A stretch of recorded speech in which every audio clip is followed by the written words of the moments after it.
بسم الله الرحمن الرحيم. مشاهدينا الأعزاء أيها الحفل الكريم، السلام عليكم ورحمة الله تعالى وبركاته، وأسعد الله صباحكم بكل خير.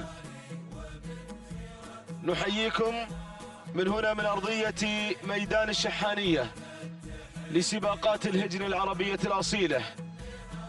نرحب بحضراتكم في هذا النقل الحي وهذا النقل المباشر لختام المرحلة الأولى من هذا السباق المحلي الأول، حيث ستختتم فعاليات المرحلة الأولى من سن الصغار المخصصة للحقائق واللقاية والجذاع في هذا السباق المحلي الرابع. اليوم برنامجنا عبارة عن 18 شوط خاصة جميعها للجذاع، والبداية مع الشوط الأول الرئيسي الخاص بالجذاع البكار في هذا اليوم السبت 26 من أكتوبر لعام 2019، 27 من صفر لعام 1441 للهجرة. مسافات هذا اليوم هي 5 كيلومترات، وهذا هو الشوط الرئيسي المفتوح للجذاع البكار، يستعد للانطلاقة بمشاركة واسعة. 35 بكرة حاضر اليوم ومتواجدة في هذا الشوط الأول الرئيسي المفتوح. نتمنى التوفيق والناموس لكل المشاركين في هذا الشوط، ونرحب بالمشاهدين الكرام عبر قناة الريان الفضائية، قنوات الدوري والكاس، تلفزيون قطر، موقع الأبرقة لسباقات الهجن. نرحب بالمشاهدين في هذه التغطية الإعلامية الواسعة التي تشهدها سباقات ميدان التحدي ميدان الشحانية هنا في دولة قطر. نرحب أيضا بالمستمعين الأعزاء عبر أثير الراديو وبالحاضرين معنا هنا على أرضية الميدان. بسم الله وعلى بركة الله. مشاهدينا الأعزاء أيها الحفل الكريم، ينطلق هذا الشوط الأول، ينطلق هذا الشوط الرئيسي. بسم الله نبدأ وعليه نتوكل، ومنه سبحانه وتعالى نطلب التوفيق والسداد والنجاح. انطلق هذا الشوط ودقت معه قلوب المشاركين املا في اختطاف وانتزاع نقطة رئيسية اليوم. الله يا سلام، نتمنى التوفيق والناموس لكل المشاركين. اسماء كبيرة حاضرة اليوم، شعارات ايضا لها مكانتها في عالم السباقات تتواجد في هذا الشوط الاول الرئيسي. ونتجه مباشرة لنتعرف على المراكز المتقدمة الاولى، ونتجه لقراءة هذا الشوط قراءة تفصيلية لمعرفة الشعارات المتقدمة المقدمة مباشرة مع أمواج سالم بن حمد بن سالم النابت مع المقدمة مع الصدارة. حصل دخول على أمواج وتقدم من قبل برهان سالم بن عامر بن راشد المدهوشي، ضيفة عزيزة عانية من سلطنة عمان الشقيقة. مرحبا بضيوفنا الكرام، مرحبا بأبناء الخليج جميعا هنا على أرضية ميدان الشحانية، على أرضية ميدان التحدي. مرحبا يا المدهوشي على أرضية الميدان.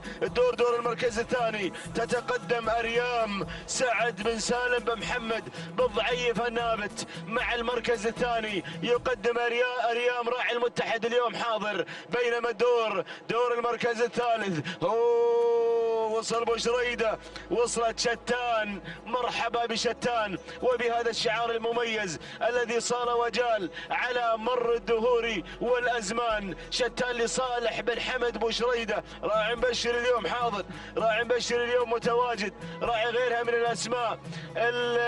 دور المركز الرابع ومن تتقدم المركز الرابع تصل في هذه اللحظات الكائدة عبد الله بن سعيد الرومي على المركز الرابع. حصل دخول عليها وتقدم من قبل أمواج لسالم بن حمد بن سالم النابت. هذه نتيجتنا أيها الأعزاء، أيها الحفل الكريم لمراكزنا المتقدمة الأولى، العودة إلى مقدمة الشوط، العودة إلى الضيفة العزيزة القادمة من سلطنة عمان الشقيقة، الضيفة العانية من السلطنة للشوط الأول الرئيسي. المدهش اليوم خطير، المدهش موجود. مرحبا يا المدهش، ركز يا المدهش، فالتركيز مطلوب. شوط رئيسي مستهدف من كل مستهدفينك المضمرين، مستهدفينك الملاك يا المدهوشي. يا المدهش دير بالك، دير بالك واخذ الحيطة والحذر، خلك والم، خلك جاهز. الله يا سلام، هذه برهان تقدم البرهان وتقدم الدليل القاطع على قوتها اليوم. ما شاء الله تبارك الله. هذه على المركز الأول برهان سالم بن عامر بن راشد المدهوشي. المدهش اليوم حاضر على فكرة، أخذ نقطة وشوط رئيسي في الأيام الماضية وأفضل توقيت أيضا، وأيضا متواجد مع شعار الغرافة وشعاره الخاص. هذا هو المدهش من أخطر المضمرين. عموما المركز الثاني عند بالضعيف، تتقدم فيه وتتسلل في هذه اللحظات أريام سعد بن سالم بن محمد النابت مع المركز الثاني. شتان قادمة لصالح بن حمد بوشريدة مع المركز الثالث. بن جهويل يصل شعاره على المركز الثالث. أمواج محمد بن سالم بن محمد بن جهويل قادمة على المركز الرابع، يتابعها حمد بن محمد بن مبارك بن جهويل على المركز الرابع، وهي وصيفة في هذا الشوط في السباق المحلي الماضي، وبالتالي انصبت عليها الترشيحات، تنصب عليها الترشيحات القادمة في هذه اللحظات. أمواج بن جهويل عند حمد بن محمد بن مبارك بن جهويل، أحد كبار المضمرين فيها على الساحة. المركز الخامس تتقدم في المركز الخامس وتتسلل الكايدة لعبد الله بن سعيد بن محمد الرومي. هذه نتيجتنا مشاهدينا الاعزاء. مرحبا ابو سحيم. العودة الى مقدمة الشوط، العودة الى المركز الاول. المدهوشي راح، المدهوشي ايضا شرد بالشوط الاول الرئيسي كعادة هذا المدهش، عادة هذا المدهش. واصلين لك الجماعة، واصل بن جويل وبالضعيف وبشريدة والرومي قادم ايضا. وهنا ايضا السماوة يتقدم طيف حمد بن عبد الهادي بن حسين آل بريدي، الله يراعي طيف. وايضا الخطيرة قادمة لخالد بن حميدي آل فهيدة، ولكن 1500 متر. يا المدهش هل تفر بناموس هذا الشوط الأول الرئيسي أو قادمين الجماعة قادمين؟ الله، بن جهويل قادم يرفع راية التهديد. بن جهويل في هذه اللحظات. العودة إلى المدهش، العودة إلى المدهش، شعار المدهش برهان. هل السلطنة مع المركز الأول؟ هل الشحانية قادمين؟ هل الميدان قادمين؟ واصلين لك هل الميدان يا المدهش؟ واصلين لك هل الطلايب؟ الله، وصلت في هذه اللحظات أريام، وصلت أريام عصاها قوس وانطلاقها ودفعها على الصوت، على الصوت. ولكن عودتنا إلى شعار المدهش، عودتنا إلى المدهش. برهان، برهان وأريام، برهان وأريام. شتان قادمة، بوشريدة، بوشريدة، بوشريدة قادم. تحركت شتان على المركز الثالث، ولكن عودتنا إلى اللي أعصابه اليوم حديد مع الكيلومتر الأخير، مع الكيلومتر المدير. الشوط الأول الرئيسي مع أبناء السلطنة، معك يا المدهش. حافظ على هذه النقطة الذهبية اليوم في ميدان الشحانية. ولكن أريام أريام أريام أريام وشتان قادمة على المركز الثالث. ولكن برهان تقدم البرهان، تقدم البرهان على أنها الأقوى. المدهش سالم بن عامر المدهوشي. يا سالم، سالم أبناء السلطنة، أبناء السلطنة مع الشوط الرئيسي مع المركز الأول. بانت الخطورة. أريام، شتان، أريام ضعيف، شتان بوشريدة، بوشريدة قادم مع شتان. ولكن برهان اللحظات الحاسمة. برهان أريام، شتان الشوط الأول. أريام وبرهان، أريام وبرهان وشتان. وصلت شتان وشتان. شوط الجداع الرئيسي، معركة الجداع. المدهوشي بضعيف بوشريدة. المدهش أبناء السلطنة. سالم يا سالم. حافظ المدهش مع برهان على الشوط الرئيسي، على الشوط الأول. سلام يا السلطنة سلام، سلام يا السلطنة سلام، سلام يا برهان سلام. تهانينا والناموس لسالم بن عامر المدهوشي المركز الثاني. وصلت أريام لسعد بن سالم بن محمد النابت المركز الثالث. شتان صالح بن حمد بن صالح بوشريده المركز الرابع. المركز الرابع محبوبة حمد بن سالم بن عوف الغيلاني المركز الخامس. طماعة لحمد بن عبد الهادي بن حمد بن حسين البريدي.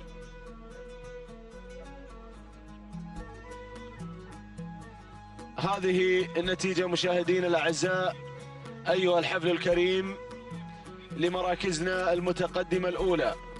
تهانينا والناموس لك يا المدهش، واسعد الله صباحك بكل خير، صباح الورد يا المدهش، صباح النواميس اليوم. ونزف التهاني على الهواء مباشرة من هنا من ميدان الشحانية إلى هناك إلى سلطنة عمان الشقيقة. وسلام يا ابن السلطنة سلام.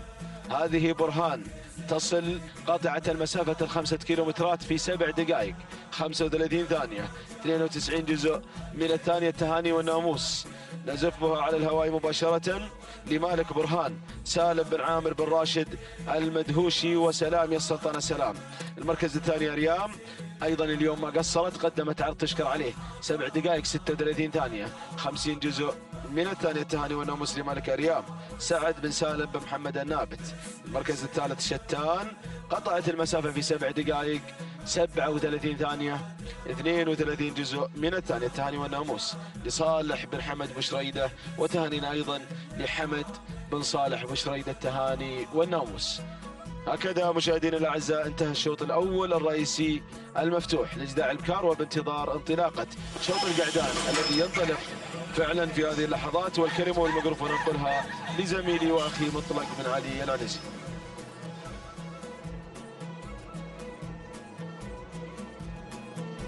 بسم الله الرحمن الرحيم. شكرا زميلي محمد بن بريك المري. أيها الإخوة المتابعون أحييكم وأرحب بحضراتكم في انطلاقة موفقة إن شاء الله في هذا اليوم السبت 26 من أكتوبر، مع إشراقة الشمس هذا اليوم في انطلاقات سن الجذاع في ختام محلينا الرابع في مرحلته الأولى مرحلة الصغار، حيث استؤنفت مع إشراقة الشمس هذا اليوم انطلاقات الجذاع من 5 كيلومترات في هذا النقل الحي والمباشر عبر شاشة الريان وعلى قنوات الدوري والكاس في ميدان التحدي. تابعنا قبل لحظات شوطنا الأول الرئيسي مع أبناء السلطنة خاطفي الشوط الرئيسي الأول مع برهان بالشعار المدهوشي الذي قدم برهان في أول الأشواط الرئيسية،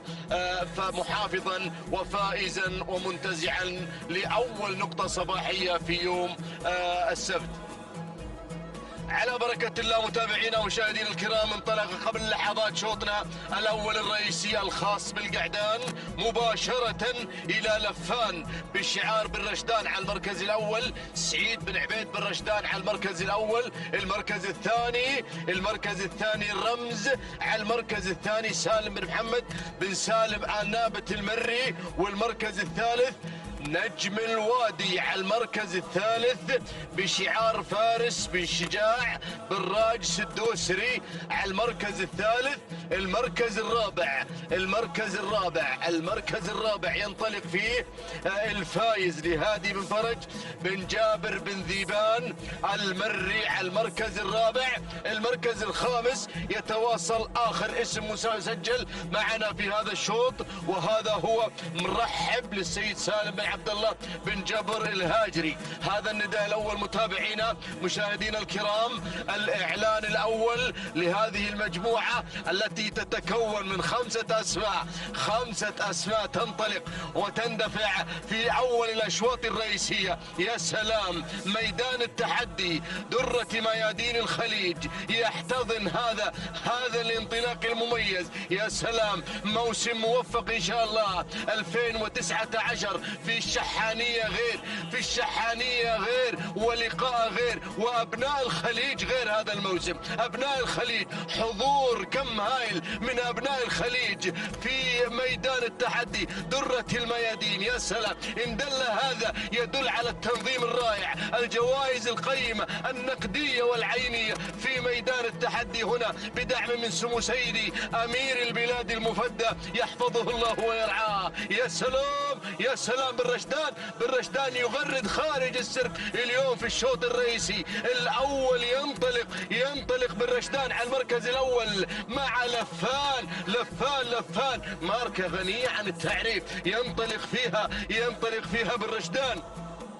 سعيد بن عبيد بن رشدان المري على المركز الأول على الصدارة يقود الأسماء في شوطنا الرئيسي. المركز الثاني ازهل على المركز الثاني محمد بن جابر بن صالح الشرقي. شعار جميل شعار الشرقي يا اخواني شعاره جميل على المركز الثاني. المركز الثالث ننتقل الى المركز الثالث الفايز هادي بن فرج بن جابر بن ذيبان المري على المركز الثالث.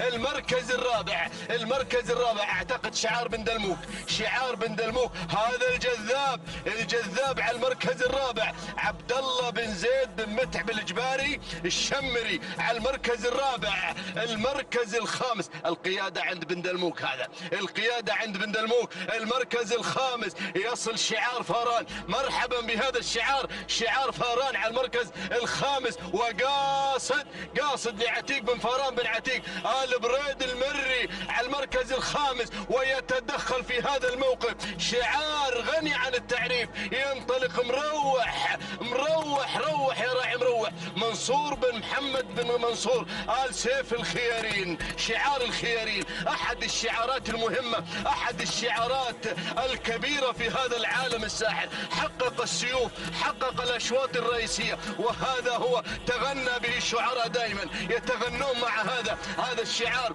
الغني عن التعريف، شعار الخيارين. يا سلام، لكن والله بن رشدان راح يا اخواني راح بن رشدان على المركز الاول. يا سلام، راعي الذبي الله. هل الكرعانة يتابعون على الهواء مباشرة يا ابو مريك؟ يتابعون على الهواء مباشرة، يتابعون انطلاقة المركز الاول، انطلاقة هذا الشعار. يطمحون ان يحققوا هذا الناموس. لكن الشرقي قادم وجذاب قادم. يلا يا بن دلموك، يلا يا غانم.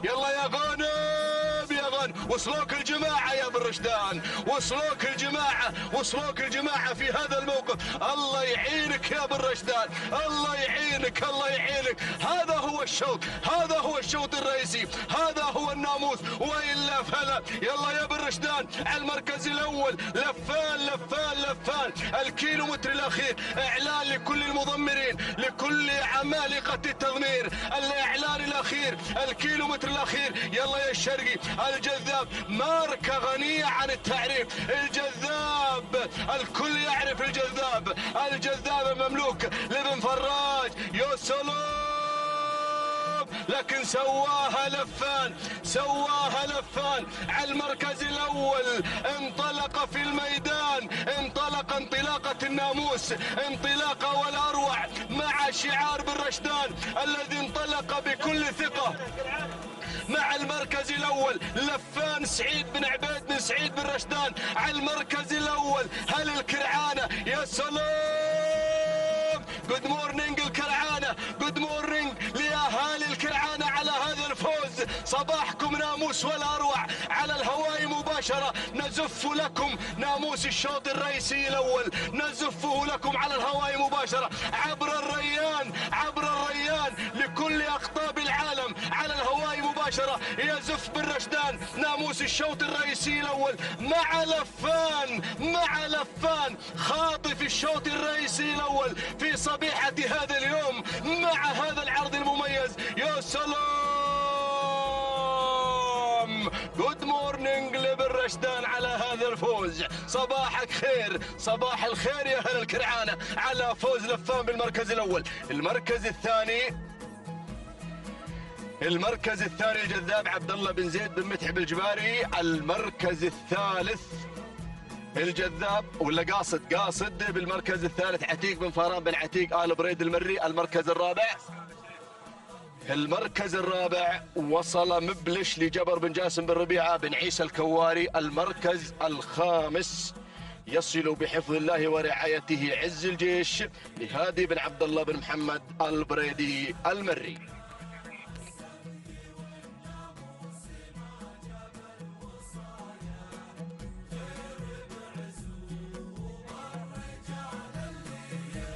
تهانينا والناموس متابعينا مشاهدينا الكرام،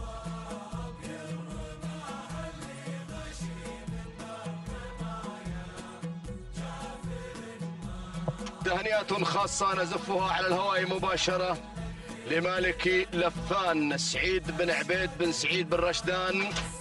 تهنئة خاصة لأبو عبيد على هذا الفوز المستحق في هذا الصباح. 7 دقائق و35 ثانية و3 أجزاء من الثانية التوقيت الذي سجل مع لفان. تهنئة خاصة على الهواء مباشرة لأهل الكرعانة على هذا الفوز. صباح الخير، صباح الخير، صباح الناموس في أول الأشواط الرئيسية. المركز الثاني الجذاب عبد الله بن زيد بن متعب الجباري الشمري. التوقيت الزمني 7 دقائق 40 ثانية 98 جزء من الثانية. تهانينا والناموس لمالك الجذاب. والمركز الثالث وصل قاصد للسيد عتيق بن فاران بن عتيق آل بريد المري. التوقيت الزمني لحظة وصوله إلى خط النهاية 7 دقائق و47 ثانية و17 جزءا من الثانية. التوقيت الذي سجل مع صاحب المركز الثالث محققا شعار فاران المركز الثالث في الشوط الرئيسي الأول. تهانينا والناموس لمالك لفان سعيد بن عبيد بن سعيد بن رشدان المري الذي حقق وانتصر وفاز معنا في أول الأشواط الرئيسية. بسم الله الرحمن الرحيم، بسم الله نبدأ وعليه نتوكل، ومنه نطلب السداد والتوفيق والنجاح. فهيئ لنا من أمرنا رشدا. متابعينا مشاهدينا الأعزاء، انطلق شوطنا الثالث للإجداع الإبكار، ومن مسافة 5 كيلومترات انطلق للإجداع العمانيات على بركة الله وتوفيقه. انطلقت هذه الأسماء، اندفعت هذه الشعارات بحثا عن الناموس والانتصار، بحثا عن شوط العمانيات الإجذاع. أتقدم مباشرة مع المركز الأول من تتقدم وتقود هذه الأسماء الكبيرة. الله يا متعبة صالح بن حمد القمرة من تتقدم مع المركز الأول متعبة. المركز الثاني، ثاني الأسماء وثاني التحديات، تتقدم الجافل عويضة بن بخيت بن عويضة بن هلال العذبة، يقدم لنا الجافل على ثاني الأسماء. المركز الثالث تصل في هذه اللحظات تتقدم انتباه سعيد بن عبد الله بن سالم المنصوري، يقدم لنا انتباه مع المركز الثالث. المركز الرابع تصل شموخ عبد الله بن سعيد بن تركي آل بحيح المري، يقدم لنا شموخ على رابع الأسماء. المركز الخامس تتقدم الوذنة بشعار محمد بن طالب بن محمد بن عقيل المري، يقدم لنا الوذنة على خامس الأسماء. هكذا كانت النتيجة متابعينا مشاهدينا الكرام للخمسة المراكز المتقدمة للخمس العمانيات. الله الله، أعود بدوري إلى المركز الأول، أعود مع الصدارة، أعود مع القيادة. من تقود هذه الأسماء انتباه، غيرت وانطلقت مع المركز الأول سعيد بن عبد الله بن سالم المنصوري، يقدم لنا انتباه مع المركز الأول. ثاني الأسماء، ثاني التحديات الجافل عويضة بن بخيت بن عويضة بن هلال العذبة، يتقدم مع الجافل، ولكن راقب ام الصيفي محمد بن عبد الله بن راشد آل مريزيق. الله، فرقت الصفوف وانطلقت مع المركز الأول. انطلقت ام الصيفي مع الأول يا الأسماء، مع أول الشعارات بشعار المريزيق، انطلقت نحو الصدارة، انطلقت نحو الناموس. المركز المركز الرابع تصل وتتقدم شموخ عبد الله بن سعيد بن تركي آل بحيح المري. يقدم لنا شموخ مع رابع الأسماء. المركز الخامس تتقدم مع المركز الخامس تصل مع خامس الأسماء مشهورة عبد العزيز بن محمد بن هادي المري. ولكن وصل شعار بن نايفة، وصل شعار بن نايفة يتدخل من أعماق الميدان إلى المركز الثالث. الله يا دوشة، حمد بن محمد بن حمد بن نايفة الهاجري يقدم لنا دوشة، يقدم لنا دوشة، يدفع بدوشة في شوط الأعمانيات الإجذاع. الله يا بن نايفة، الله يا بن نايفة على هذا الشعار وعلى هذا الاسم المتميز. ولكن أعود مع المركز الأول أم الصيفي، أم الصيفي مع المركز الأول، أم الصيفي مع البداية محمد بن عبد الله بن راشد آل مريزيق المري يتقدم مع المركز الأول، يدفع بأم الصيفي على أول الأسماء بحثا عن الناموس الغالي، بحثا عن الانتصار. الله يا أم الصيفي. المركز الثاني تصل في هذه اللحظات الجافل مع المركز الثاني عويضة بن بخيت بن عويضة بن هلال العذبة يتقدم مع المركز الثاني، يتقدم العذبة على ثاني الأسماء، يدفع بالجافل الجافل الجافل الجافل. المركز الثالث دوشة يا دوشة، دوشة مع المركز الثالث حمد بن محمد بن حمد بن نايف الهاجري يقدم لنا دوشة، يقدم لنا بن نايف دوشة في شوط الأعمانيات. المركز الرابع تصل شموخ عبد الله بن سعيد بن تركي بآل بحيح المري يدفع بشموخ على رابع الأسماء. المركز الخامس مشهورة عبد العزيز بن محمد بن هادي المري يتقدم مع المركز الخامس. ولكن أم الصيفي لا زالت متحكمة بهذا المسار الكبير، لا زالت متحكمة بهذا الانطلاق المثير. ولكن وصلت الجافل، وصل بن عويضة يتقدم مع المركز الثاني. ودوشة بن نايفة مع المركز الثالث تندفع دوشة على ثالث الأسماء. المركز الرابع تصل في هذه اللحظات شموخ عبد الله يا عبد الله، عبد الله يا عبد الله، شموخ مع المركز الرابع. ولكن أم الصيفي 1200 ما تبقى عن خط النهاية، ما تبقى عن الناموس الغالي. أم الصيفي مع المركز الأول، أم الصيفي محمد بن عبد الله بن راشد آل مريزيق المري يقدم لنا أم الصيفي، يقدم لنا أم الصيفي محمد يا محمد، محمد يا محمد. وصلت الأسماء، وصلت الشعارات، الكيلومتر الأخير، الكيلو الخطير، الجافل مع المركز الثاني عويضة بن بخيت بن عويضة بن هلال العذبة دوشة بن نايفة مع المركز الثالث. الله. ولكن أم الصيفي ما شاء الله على هذا الأداء بدون أي أوامر، بدون أي تعليمات، تنطلق على سماعة الجهاز محمد بن عبد الله بن راشد آل مريزيق المري. الأمتار الأخيرة، الجافل مع المركز الثاني، الجافل يا العذبة. ولكن أم الصيفي غادرت بناموس هذا الصباح، غادرت بشوط الأعمانيات، شوط الأعمانيات مع أم الصيفي. معك يا المريزيق. سلام يا أم الصيفي، سلام يا أم الصيفي، سلام. ولكن الخطر أزمير شعار المسند واصل مع المركز الثالث أيضا رسمية.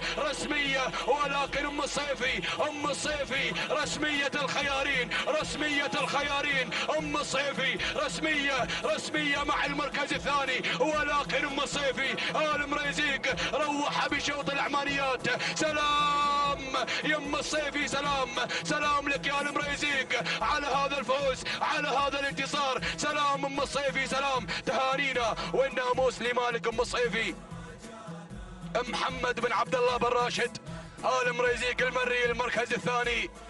وصلت رسمية مبارك بن محمد بن زايد الخيارين المركز الثالث. الجافل عويضة بن بخيت بن عويضة بن هلال العذبة المركز الرابع. الواعية حمد بن سالم بن علي بن جهويل المري المركز الخامس. ريما عبد المحسن بن سالم بن جابر بن جبران المري. إذا متابعينا مشاهدينا الكرام تهانينا والناموس لمالك ام الصيفي محمد بن عبد الله بن راشد آل مريزيق المري من اختطفت شوط العمانيات الاول شوط الاجذاع. سلام يم الصيفي، سلام، تهانينا والناموس لك يا المريزيق على هذا الفوز والانتصار. 7 دقائق 36 ثانية 78 جزء من الثانية توقيت ام الصيفي من حققت المركز الاول ومن حققت الناموس في شوط العمانيات رسمية. مع المركز الثاني مبارك بن محمد بن زايد الخيارين 7 دقائق 38 ثانية 92 جزء من الثانية. تهانينا والناموس لمالك رسمية مبارك بن محمد بن زايد الخيارين المركز الثالث. الجافل عويضة بن بخيت بن عويضة بن هلال العذبة 7 دقائق 40 ثانية 83 جزء من الثانية. تهانينا والناموس للجميع.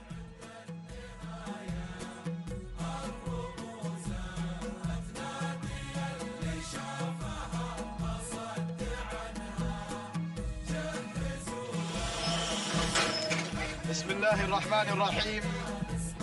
بسم الله نبدأ وبه نستعين ومنه دوما نطلب التوفيق والسداد والنجاح.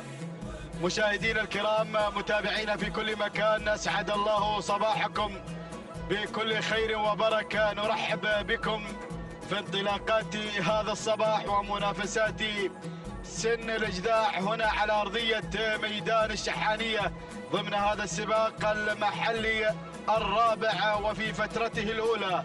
نتابع منافسات سن الإجذاع وعلى بركة الله ينطلق رابع أشواطنا، شوط خاص بالابكار العمانيات. نتابع هذه الانطلاقة، نتابع هذه الصدارة هنا مع هذا الشوط الخاص بالقعدان العمانيات. نتابع أول المراكز، نسير مباشرة مع البداية والصدارة. نتابع أول المراكز الريان محمد بن طيران بن عايض العذبة من يتقدم في هذا الشوط مع منافسات العمانيات القعدان. ينطلق مع هذا التحدي الريان، بينما أتابع ثاني المراكز الوصول في هذه اللحظات من يتقدم بواج عبد الله بن حزام بن راشد الزعبي، ومن الجانب الآخر من يتدخل من العمق. نتابع هذا التقدم وهذا الشعار من شاهين شعار بن عبده. يتقدم حمد بن صالح بن حمد الغفران المري، بينما رابع الأسماء أتابع في هذه اللحظات هناك لهجن السيلية والقادم في هذا الانطلاق من بارود لهجن السيلية. خامس الأسماء أتابع شاهين فاران بن عتيق بن محمد آل بريد المري. هذه النتيجة، هذه الأسماء المتقدمة في هذا الشوط في منافسات العمانيات. ولكن أعود مع بواج هنا في الصدارة في الانطلاق الأول عبد الله بن حزام بن راشد الزعبي مع البداية والصدارة. ولكن الله القادم هناك الريان يعود إلى مقدمة الشوط. محمد بن طيران بن عايض العذبة يتقدم مع الريان، بينما أتابع هجن السيلية قادمة مع بارود في ثالث المراكز. من الجانب الآخر أتابع التقدم، أتابع الانطلاق. هناك من مخوف سعيد بن عبيد بن سعيد بن رشدان قادم في هذه اللحظات. شعار لفان، شعار الشوط الرئيسي. الله يا بن رشدان على هذه الانطلاقات المشاهدات وهذا الحضور المميز. بينما خامس الأسماء وتابع مشكور علي بن راشد بن محمد الخاطر يتدخل في هذه اللحظات لينضم مع هذه الأسماء هنا على الصدارة. أعود مجددا وتابع الريان، الله يا الريان هنا يتقدم بشعار بن طيران على الصدارة. محمد بن طيران بن عايض العذبة يتقدم مع البداية والانطلاق الأول، ولكن بن رشدان حاضر في هذا الصباح يقدم هذه الأسماء، يقدم مخوف، والخوف من مخوف.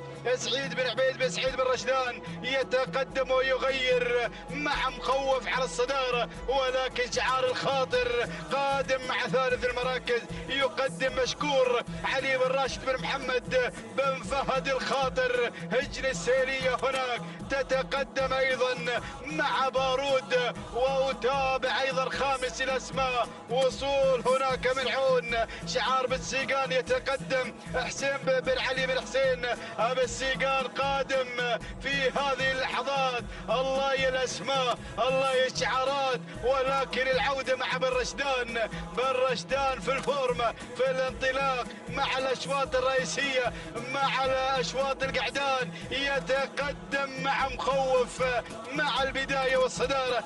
سعيد بن عبيد بن سعيد بن رشدان هنا على البداية والصدارة ينطلق مخوف، والخوف من مخوف. بينما أتابع بن طيران هنا مع الريان مع ثاني المراكز محمد بن طيران بن عايض العذبة، ولكن الخاطر بالسيقان.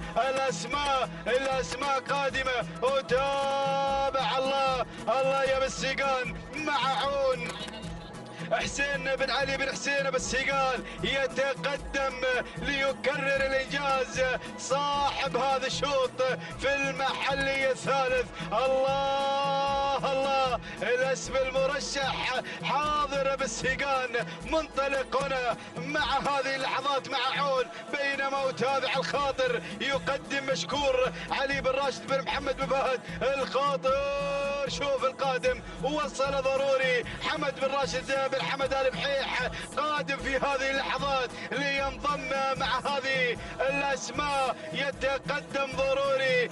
بينما أتابع هناك هجر السيلية مع هذا التقدم يتقدم بارود مع خامس المراكز، ولكن أعود هنا مع لافتة 1200 بن رشدان انطلق على الصدارة مع مخوف سعيد بن عبيد بن سعيد بن رشدان يغادر الجميع ينطلق مخوف بالسيقان قادم مع عون حسين بن علي بن حسين بالسيقان. وأتابع ضروري حمد بن راشد بن حمد آل بحيح قادم. ثلاثية خطيرة، ثلاثية منطلقة، ولكن الله يا بن رشدان، الله يا بن رشدان مع الصدارة مخوف ينطلق. مشاهدين الكرام الله على هذا الأداء والانطلاق الممتاز. سعيد بن عبيد بن سعيد بن رشدان مع الصدارة، ولكن الأسماء وتابع الوسمي مبارك بن محمد بن زايد المطوع الخيارين قادم في هذه اللحظات. وهناك ناصي راكان بجار الله بن سالم بن مسعود بشريد أيضا قادم في هذه اللحظات. ولكن أعود مع بن رشدان ينطلق مع مخوف ليضيف النقطة الثانية. الله ولكن شوف القادم، شوف الاسم القادم. وتابع شعار الخيارين القادم في هذه اللحظات الوسمي مبارك بن محمد بن زايد الخيارين. وهناك أتابع وليف سعيد بن عبد الله بن علي الفهيدة المري، ولكن مخوف اللحظات الأخيرة. بن رشدان وليف خط النهاية اللحظات اللحظات الأخيرة. الله الله الله، مخوف بن رشدان مع اللحظات الأخيرة، خط النهاية بن رشدان ينتزع ناموس القعدان ليضيف هذا الإنجاز والانتصار الثاني مع أشواط القعدان. تهانينا والناموس لسعيد بن عبيد بسعيد بن رشدان على فوز مخوف وانتزاع شوط القعدان العمانيات. ثاني المراكز وصل وليف من أيضا أتى في اللحظات الأخيرة لسعد بن عبد الله بن علي الفهيد المري. ثالث المراكز كان الوصول مشاهدينا الكرام من الوسمي مبارك بن محمد بن زايد المطوع خيارين. رابع المراكز وصل مشاهدينا الكرام ضروري لحمد بن راشد بن حمد آل بحيح المري. وخامسا كان الوصول من ناصي راكان بن جار الله بن سالم بن مسعود بوشريده. هكذا كانت النتيجه مشاهدينا الكرام. تابعنا مخوف وشعاري بن رشدان من استطاع ان ينتزع ناموس شوط القعدان العمانيات. من قدم لنا مخوف في هذا الشوط. نتابع مخوف هنا مشاهدينا الكرام والتوقيت الزمني لحظه وصوله الى خط النهايه 7 دقائق 37 ثانيه 33 جزء من الثاني. تهانينا والناموس لسعيد بن عبيد بن سعيد بن رشدان على هذا الفوز والانتصار. ثاني المراكز وصل وليف ب7 دقائق 37 ثانيه 37 جزء من الثانيه الثانيه لسعد بن عبد الله بن علي آل بحيد المري. بينما وصل في ثالث المراكز وصل الوسمي ب7 دقائق 37 ثانيه 77 جزء من الثانيه الثانيه لمبارك بن محمد بن زايد الخيارين. تهانينا والناموس للجميع.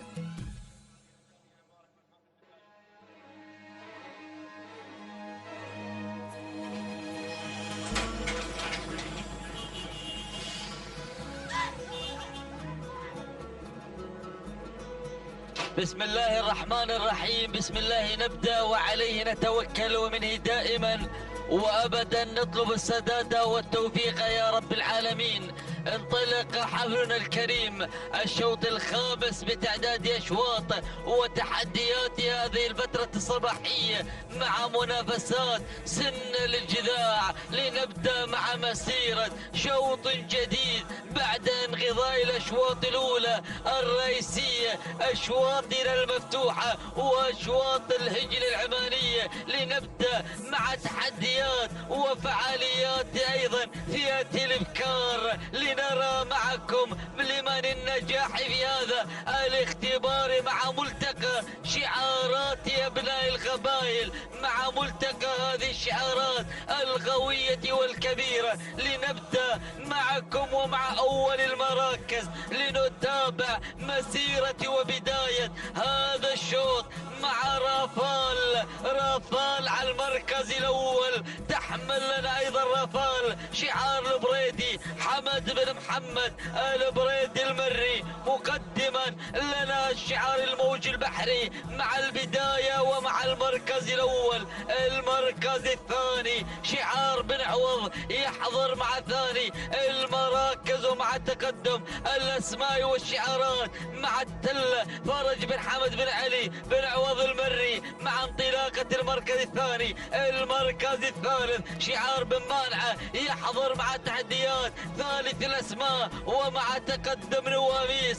محمد بن صالح بن محمد بن مانعة يبحث عن خطف ناموس هذا الشوط مع تقديم نواميس، لكن ينخطف المركز الثالث من قبل الشانية دقش بن محمد بن سالم بن جميل المري مع تحديات المركز الثالث. رابعا بن مانعة وشعاره. المركز الخامس نتابع معكم خامس المراكز خامس التحديات غدوم حاملة الرقم 41 وصلت منه صالح بن سعيد بن رومي المري مع المركز الخامس. هذا هو ختام ندائنا للأسماء الخمسة الأولى الحاضرة والمتواجدة في مسيرة وتحديات الأسماء. خلف الخمس رأينا أيضا شعارات غادمة واتية لا محالة بهذه التحديات نراها بهذه اللحظات على الكادر الأسفل من شاشة قناة الريان الفضائية.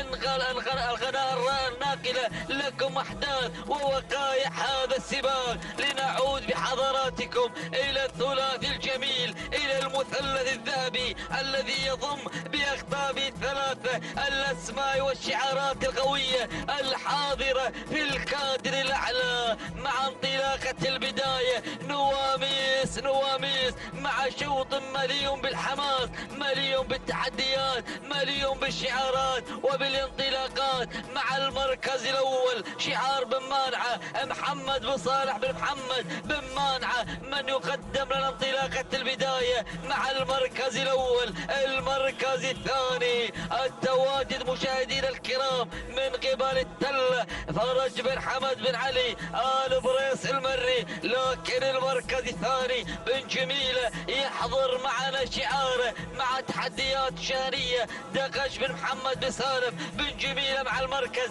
الثاني والثالث. شعار بن عوض مع تحديات ثالث المراكز. المركز الرابع نرى القدوم، نرى المتابعة من قبل محبة. وصلت محبة لأول ندى، بدأت تتقدم حاملة شعار الحزام محمد بن عايض محمد الحزام المري. والمركز الخامس مع البريدي ومع رافال على المركز الخامس لحمد بن محمد البريدي المري. وهنالك الأسماء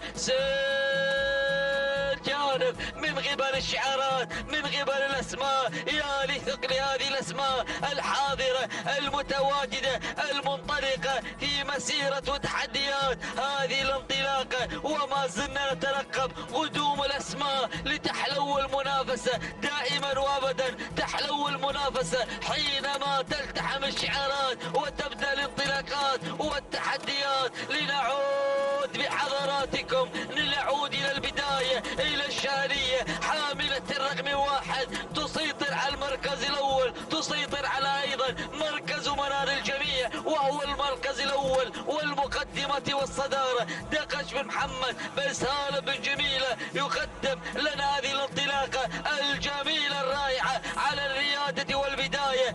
المركز الثاني القدوم مشاهدينا الكرام من قبل التلة على المركز الثاني فرج بن حمد بن علي آل بريس المري ينخطب المركز الثاني مع تقدم وقدوم وانطلاقة محبة محمد بن عايض بن محمد الحزام المري. والمركز الثالث شعار بن عوض كما سنت قبل قليل. المركز الرابع الله، وصلت الأسماء، وصلت الشعارات، بدأ تدخل من قبل شديدة غانم بن محمد بن زايد الخيارين. شعار الوذنة قادم مع المركز الخامس شعار بن دلموت مع هوايل علي بن فرج بن حمد بن ناصر بن دلموت. وهنالك أيضا الأسماء الخاتمة والكيلومتر الأخير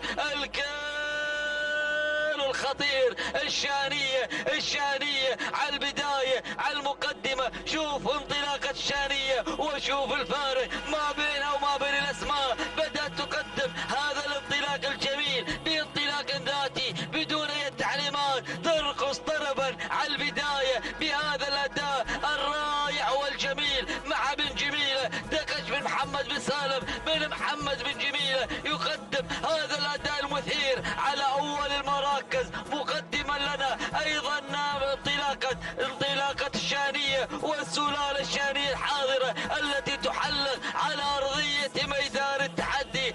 الله، بن جميلة قدم لنا الشانية بأيضا حملها للرقم واحد وباختطافها للرقم واحد مع البداية ومع المركز الأول مقدمة هذا الناموس الشانية لمالك يا دقش بن محمد بن سالم بن جميلة منفردة عن بقية الأسماء بدون أي تعليمات بدون أي أوامر. عصاها مغروسة ببطانها، ذاخرها راعية، ذاخرها المهرجانات القادمة للسباقات القادمة لأيضا يوعد جماهير هذا الشعار بحضور الشانية وبانطلاقاتها المميزة. التالي والتبريكات لآل جميلة على هذا الفوز المستحق وعلى فوز الشانية. المركز الثاني محبة مع بن حزام.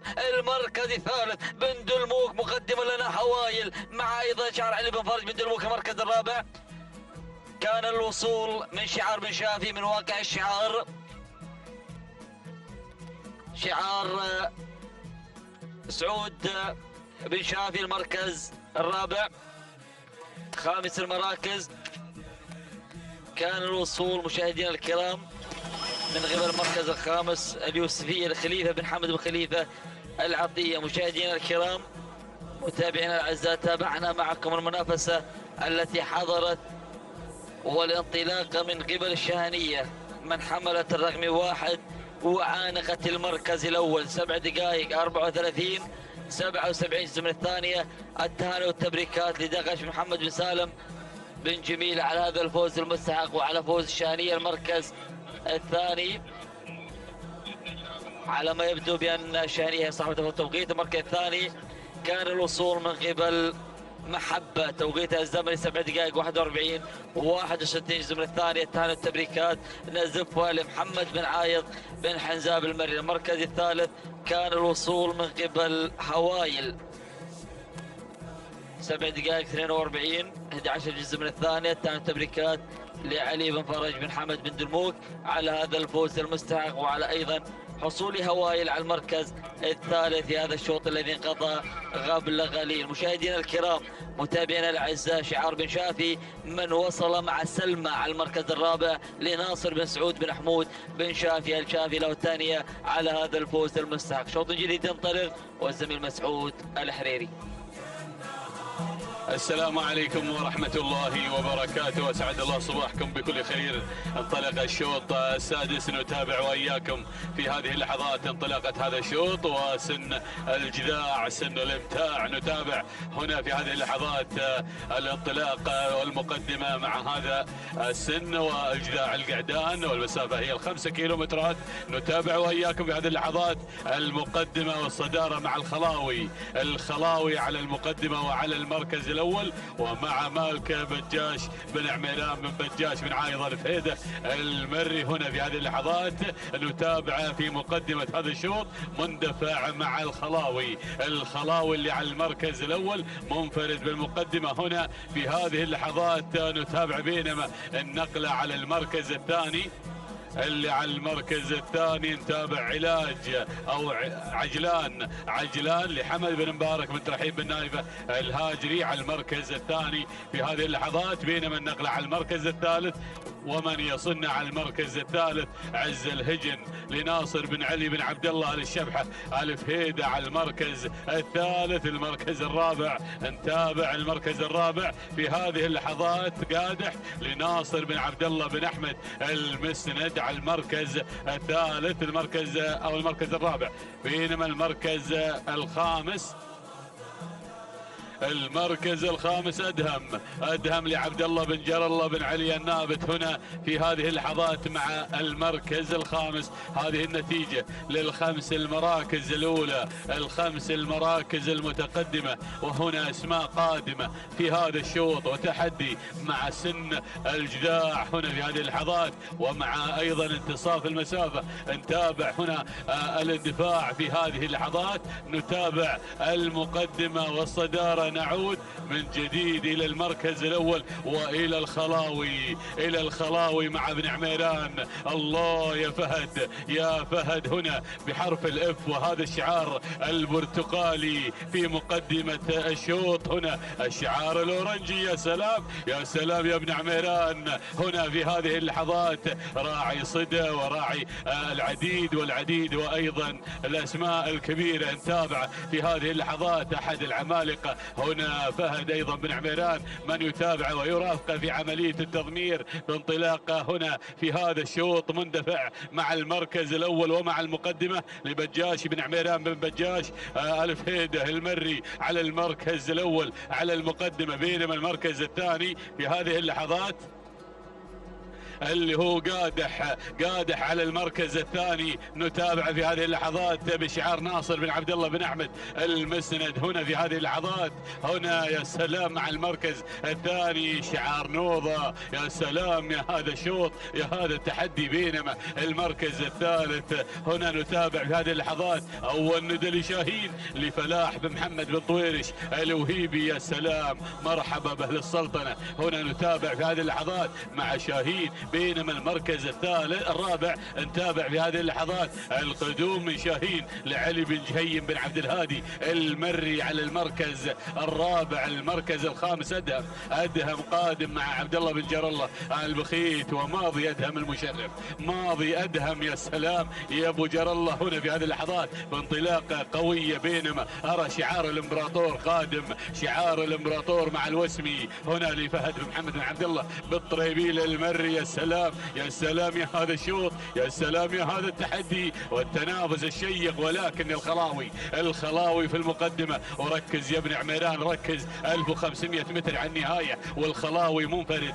في المقدمة. يا سلام يا سلام يا سلام يا ابن عميران يا بجاش، يا ابن عميران يا ابن بجاش، يا ايضا هنا في المقدمة ايضا بالمركز الاول. يا سلام يا فهد هنا في المقدمة من يتقدم بالمشاركين. يا سلام في هذا الشوط، شوطنا السادس. يا سلام المركز الثاني، شوفوا الامبراطور قادم هنا في هذه اللحظات بانطلاقة قوية مع هذا الشوط والوسمي لفهد بن محمد بن عبد الله الطريبيل المري على المركز الثاني. المركز الثالث هنا نتابع هذه اللحظات القدوم من نواف لسالم بن خديم بسالم بن عايض العذبة، بينما المركز الرابع الله يا كفو لمحمد بن راشد بن جابر المسعود مع بقيادة أحد العمالقة أيضا مسعود بن جابر من يتابعه. بينما المركز الرابع تابع اللي قادم في هذه اللحظات اللي هو مبلش لفهد بن علي بن محمد القريصي. الله يا الشاعر يا حمد بن علي القريصي، الله يا هذا الشوط. المركز الخامس الرهاوي بطشان بن صالح بن هادي المحامض اليامي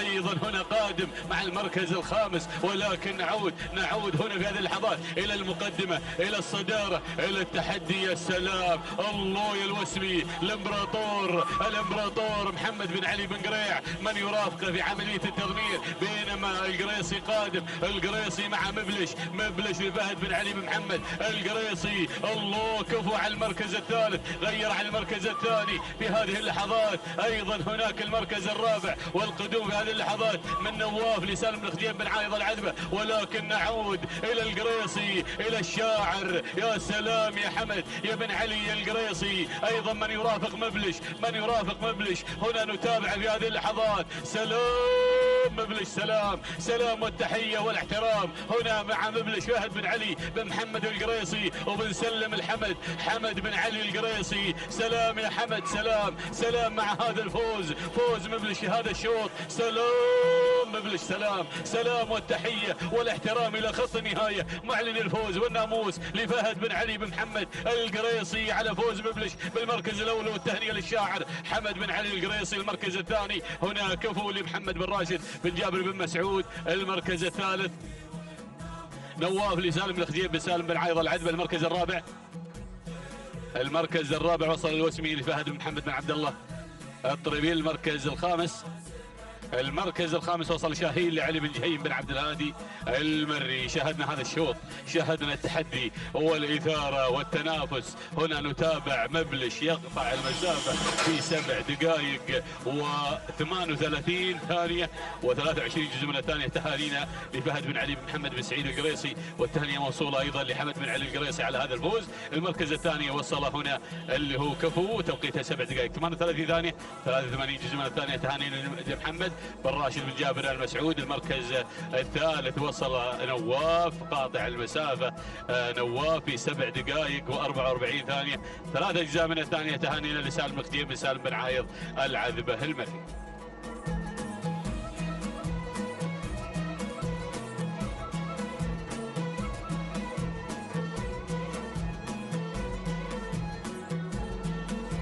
بسم الله الرحمن الرحيم. مشاهدينا الكرام، متابعينا في كل مكان، يتجدد اللقاء مع هذه الانطلاقات الصباحية الخاصة بسن الإجداع. شوطنا السابع ينطلق قبل لحظات، شوط خاص بالابكار. نتابع هذه الانطلاقة وهذه المسيرة في منافسات ميدان الشحانية ضمن هذا السباق المحلي الرابع. نبدأ بالبداية، نتابع الصدارة وأول المراكز مع قيادة لهجن السيرية من تقود هذه الأسماء الأسماء على البداية والصدارة، بينما أتابع شموخ حمد بن سهيل بن عبد الهادي بن حفار يتقدم مع ثاني الأسماء. هناك الانطلاق الثنائي المميز، بينما أتابع ثالث المراكز بهذه اللحظات.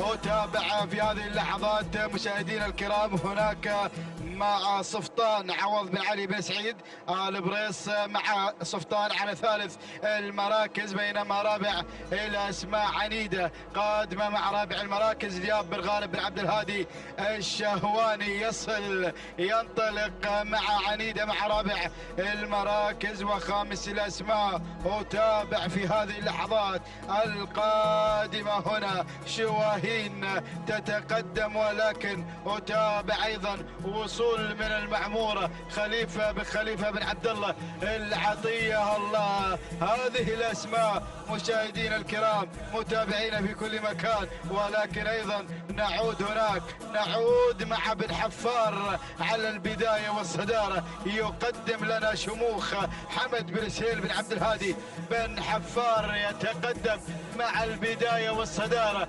الله الله، ولكن هناك أيضا عنيدة دياب بن غالب بن عبد الهادي الشهواني يتقدم مع ثاني المراكز. وصفطان هنا أتابع صفطان تصل مع ثالث المراكز عوض بن علي بن سعيد آل بريص المري قادم مع ثالث المراكز، بينما أتابع رابع الأسماء هنا من تتدخل شواهين محمد بن سعيد بن خويطر العامري آل السلطنة حاضرين مع متواجدين مع انطلاقة شواهين. بينما خامس الأسماء أتابع في هذه اللحظات المعمورة خليفة بن عبد الله العطية يتقدم مع خامس المراكز. هذا التحدي والنداء الثاني مشاهدين الكرام، ولكن العودة هناك بن حفار مع الصدارة مع شموخ شامخة هناك على المركز الأول، ولكن أهالي السلطنة قادمين هناك مع شواهين القادمة بشعار محمد بن سعيد بن خويطر العمري. يتقدم العمري مع هذه الانطلاقة. ثالث الأسماء وصول من المعمورة خليفة بن عبد الله العطية يتقدم هناك مع انطلاقة المعمورة، بينما أتابع رابع المراكز وصول في هذه اللحظات من عنيدة ذياب بن غالب بن عبد الهادي الشهواني. خامس الأسماء الله وصل بن قطامي يقدم بحور فرج بن مسعود بن سعيد بن قطامي يتقدم مع بحور. الله يا الأسماء، ولكن العودة هناك أهالي السلطنة الله يا العمري مع شواهين محمد بن سعيد بن خويطر العمري يتقدم الجميع ينطلق بالبداية، بينما أتابع المعمورة خليفة بن عبد الله العطية وبن قطامي يقدم بحور. تصل بحور فرج بن مسعود بن سعيد بن قطامي يتقدم مع ثاني المراكز. بن حفار يعود مع شموخ حمد بن سهيل بن عبد الهادي بن حفار. وهنا الوصول، وصلت عوايد محمد بن راشد بن ابراهيم آل بحيح قادم في هذه اللحظات. وصلت العنود سعيد بن خميس بن عويض المريخي. الله البريسي هناك قادم بن حلفان مع صفطان عوض بن علي بن سعيد آل بريس. الله يا الأسماء، ولكن العودة هناك الله يا بن قطامي بحور تغير على الصدارة. فرج بن مسعود بن قطامي على الصدارة، ولكن العمري يعود مع شواهين محمد بن سعيد بن خويطر العمري قادم يغير على الصدارة. الله، ولكن أتابع الأسماء القادمة، أتابع التحديات والمنافسات القوية. هنا وصلت عوايد محمد بن راشد بن إبراهيم آل بحيح، ولكن أتابع أسياد أحمد بن علي بن راشد السبيعي قادم، وبن حفار يعود مع شموخ. الله، الكيلو الأخير، الكيلو الخطير. الله يا السبيعي بن قطامي بن حفار. الله، تحديات حضرات هذه الاسماء القويه، ولكن السباعي مع الصداره ينطلق مع اسياد احمد بن علي بن راشد بن عبد الله السباعي. ولكن شوف القادم، شوف الاسماء، شوف الخطر القادم هنا. وتابع من قطامي ووصول من متعبه مبارك بن محمد بن قطامي. الله صفطان تعود الله. وتابع اللحظات الأخيرة، ولكن بن قطامي ينطلق مع متعبة مبارك بن محمد بن قطامي. الله يا القادمة، وصلت شقرة، وصل بالحنزاب سالم بن جابر بن محمد. الحنزاب يغير مع اللحظات الأخيرة. شقرة الله بن قطامي هناك مع متعبة. شقرة ومتعبة وشواهين أهالي السلطنة قادمين، ولكن اللحظات الأخيرة خط النهاية. بن حنزاب مع الانتصار. العمري قادم مع شواهين. اللحظات الأخيرة خط النهاية. بن حنزاب مع شقرة مع الانتصار مع الفوز. شقرة لسالم بن جابر بن محمد الحنزاب تنتزع ناموسي هذا الشوط. ثاني المراكز وصلت متعبة مبارك بن محمد بن قطامي الفهيدة. ثالث المراكز كان الوصول من شواهين محمد بن سعيد بن خويطر العمري. رابع المراكز وصلت مشاهدينا الكرام تقدير محمد بن طالب بن محمد بن عقيل. خامس المراكز كان الوصول من شموخ حمد بن سهيل بن عبد الهادي بن حفار. هكذا كانت النتيجة مشاهدينا الكرام. نعود بالتوقيت الزمني لحظة وصول شقرة إلى خط النهاية. هنا التوقيت الزمني 7 دقائق 42 ثانية 48 جزء من الثانية. تهانينا والناموس لسالم بن جابر بن محمد الحنزاب على فوز شقرة وحصولها بناموس هذا الشوط. ثاني المراكز وصلت متعبة ب7 دقائق 42 ثانية 81 جزء من الثانية. الثانية لمبارك بن محمد بن قطامي الفهيد المري، بينما وصلت في ثالث المراكز شواهين ب7 دقائق 42 ثانية 93 جزء من الثانية. الثانية لمحمد بن سعيد بن خويطر العمري. تهانينا والناموس للجميع.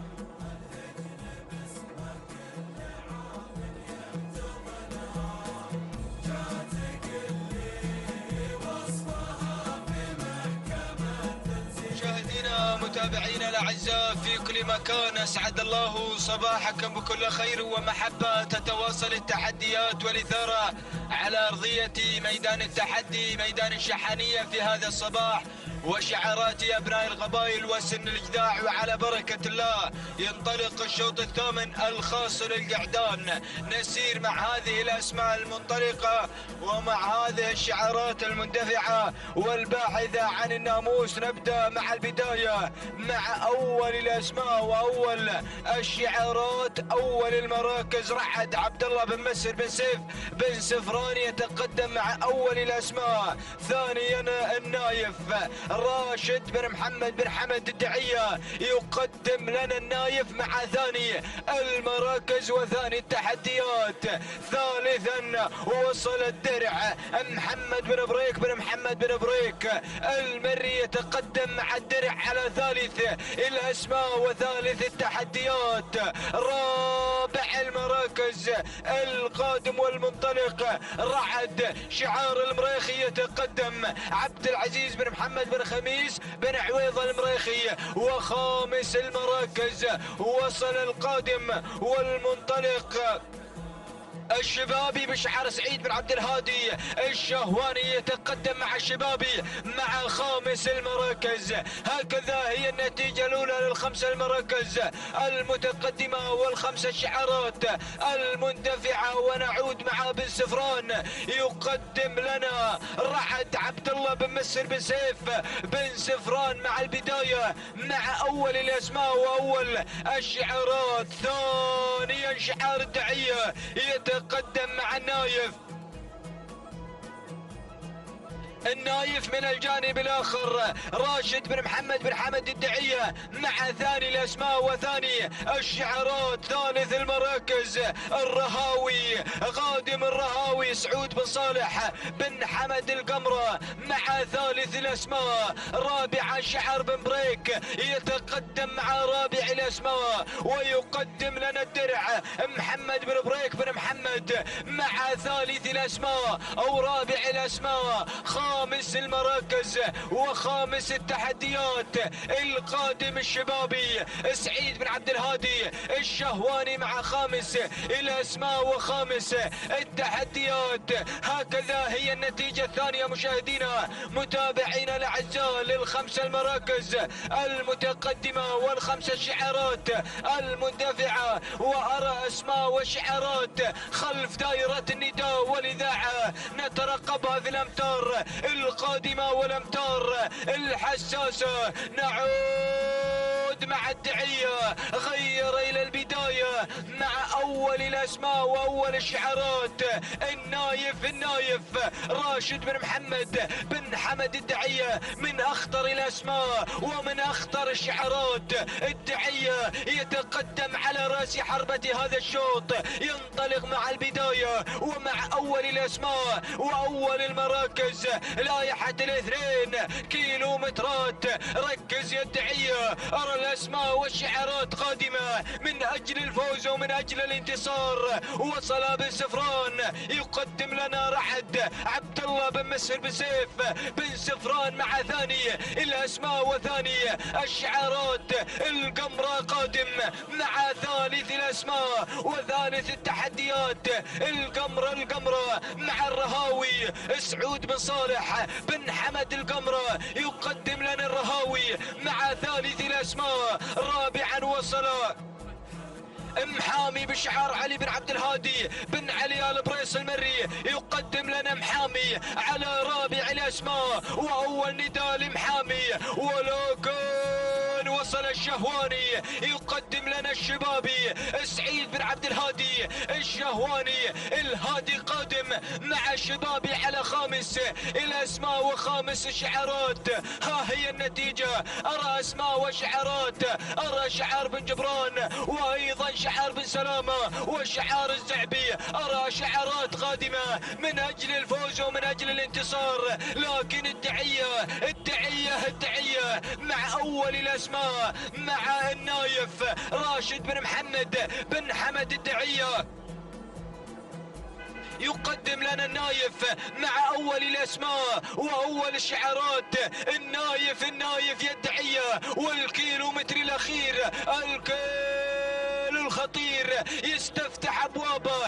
النايف بشعار راشد بن محمد بن حمد الدعية. القمرة قادم مع الرهاوي مع ثاني الاسماء. الرهاوي بشعار سعود بن صالح بن حمد القمرة. الشهواني قادم مع الشبابي ايضا بن سفران قادم مع رعد وبن جبران مع موادع بشعار مبارك بن سعيد بن حمد بوسندية المري. ولكن البداية هناك الدعية لم يذق طعم الهزيمة في هذا الموسم. الله يا الدعية مع البداية مع اول الاسماء مع النايف راشد بن محمد بن حمد الدعية. القمرة مع الرهاوي سعود بن صالح بن حمد القمرة بن سفران مع رعد. ولكن البداية الدعية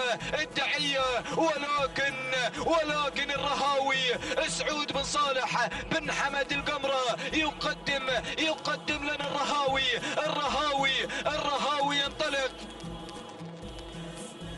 الرهاوي يتقدم بشعار سعود بن صالح بن حمد القمرة وحمد بن سالم بن جهويل من يقدم لنا الرهاوي. تهانينا وناموس لمالك الرهاوي سعود بن صالح بن حمد القمرة على هذا الفوز وعلى هذا الانتصار. تهانينا وناموس لحمد بن سالم بن جهويل من قدم لنا الرهاوي. ثاني الاسماء وصل النائب بشعار راشد بن محمد بن حمد الدعية. وثالث الاسماء موادع بشعار مبارك بن سعيد بن حمد بوسندية المري ورابع المراكز. وصل جبار علي بن راشد بن صالح بن علي بن نفوة وفي خامس المراكز. الشيقر بشعار عبد الله بن ناصر بن محمد الحباب الهاجري. مشاهدينا ومتابعينا الاعزاء، هكذا هي النتيجة للخمس المراكز المتقدمة. تابعنا وإياكم الرهاوي بشعار القمرة والتوقيت الزمني 7 دقائق 39 ثانية و84 جزءا من الثانية. تعليم الناموس لمالك الرهاوي سعود بن صالح بن حمد القمرة، وأيضا تهنئة لحمد بن سالم بن جهويل على هذا الفوز وعلى هذا الانتصار. النايف آتا بشعار الدعية 7 دقائق 43 ثانية وجزءا واحدا من الثانية. تهانين الناموس لمالك النايف راشد بن محمد بن حمد الدعية. ثالث الأسماء وصل ثالثا جبار بشعار علي بن راشد بن صالح بن علي بن نفوة والتوقيت الزمني 7 دقائق 46 ثانية و35 جزءا من الثانية. فتهانينا والناموس للجميع.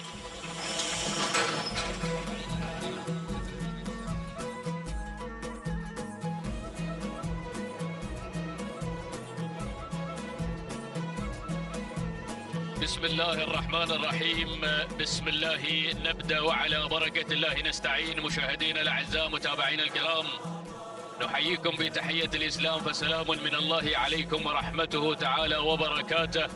نتواصل مع حضراتكم في صباح هذا اليوم من هنا من هذا الموقع من ميدان الشحانية لسباقات الهجن ضمن منافسات سباقنا المحلي الرابع. وفي صباح هذا اليوم تحديات مع سن الإذاع ومسافاتنا هي 5 كيلومترات انطلاقات ولا أجمل على أرضية هذا الميدان. نصل في هذه اللحظات إلى انطلاقة 9 أشواطنا الصباحية الذي يحمل لنا تحديات الإبكار. نتمنى التوفيق لكل الأخوة المشاركين في هذا الشوط. نبدأ مباشرة مع المقدمة والصدارة. هذه هي غادير في مقدمة الشوط لسالم بن عبد الله بن جار الله النابت المري الذي يقدم أغادير على المركز الأول وعلى صدارة هذا الشوط، بينما النقلة مع المركز الثاني. أتابع القدوم في هذه اللحظات والوصول من سرور لسالم بن جابر بن محمد الحنزاب الذي يقدم سرور على المركز الثاني. أما في ثالث المراكز ننتقل مباشرة إلى ثالث المراكز لنتابع الاسم القادم في هذه اللحظات. أتابع الوصول مشاهدينا متابعينا الكرام من قبل الفارسة لصالح بن سالم بن حمد بن بريكان المري الذي يقدم الفارسة على المركز الثالث في هذه اللحظات. ولكن تابع القدوم من غارة لتويم بن حمد بن تويم آل بحيح المري التي غيرت إلى ثالث المراكز في هذه اللحظات أو المركز الرابع، بينما المركز الخامس خامس المراكز أتابع القادمة في هذه اللحظات.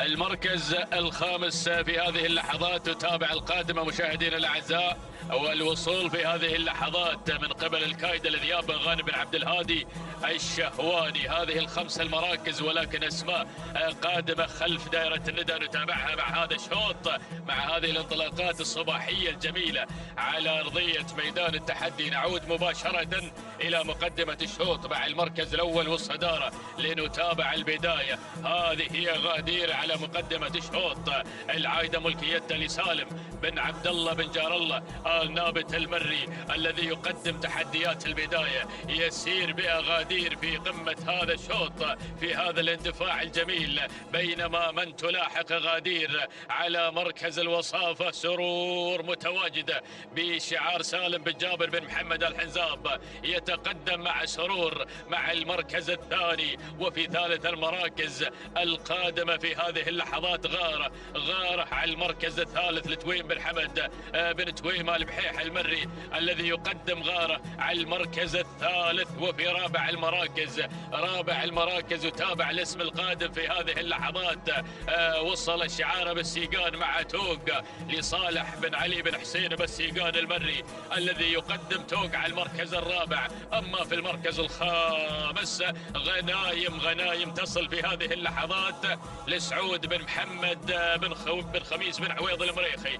قادم المريخي مع شعار. وصل ابو خميس مع غنايم في هذه اللحظات على مستوى المركز الخامس. هذا النداء الثاني على هذه الانطلاقه وعلى مسار وتحديات هذا الشوط. 5 كيلومترات هي المسافه الى خط النهايه مع هذه الانطلاقات الجميله.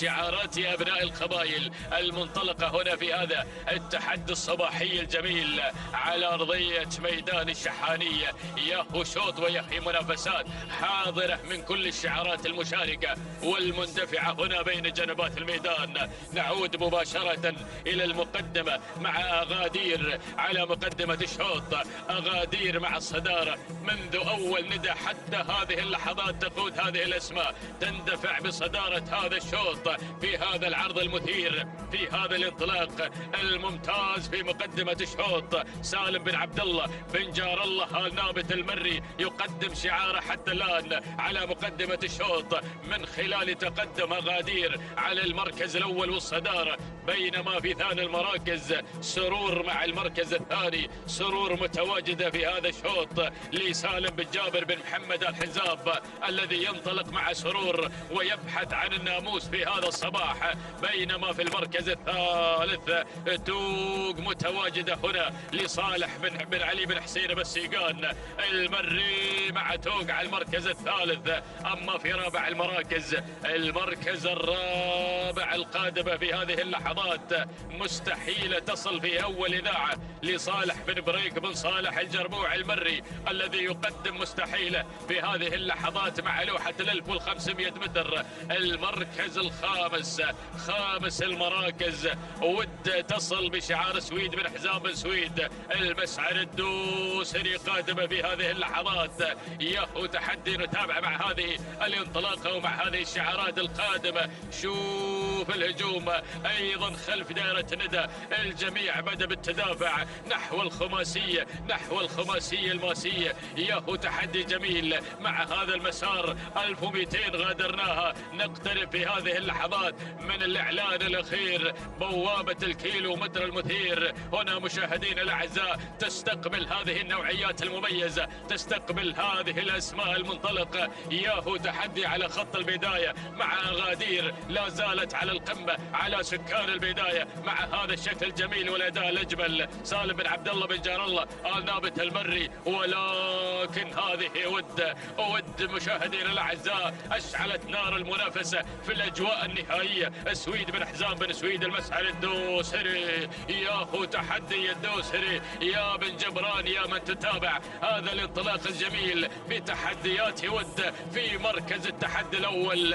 هذه ود التي أعلنت المغادرة على المركز الأول. بينما في ثاني المراكز اسم جديد ينضم هنا. عجيبة تصل لعبد الرحمن بن سعيد بن حمد المري من يقدم عجيبة في أول إذاعة. ولكن ود مشاهدين الأعزاء ياهو تحدي مع ود مع اللحظات الأخيرة. سلام ود سلام يا بن جبران. تقدم هذه الانطلاقات الجميلة وسجلها حافل بالإنجازات في العام الماضي. هذه ود مشاهدينا الأعزاء بشعار بن جبران تنطلق مع الناموس والانتصار. سويد بن حزام بن سويد المسعر الدوسري.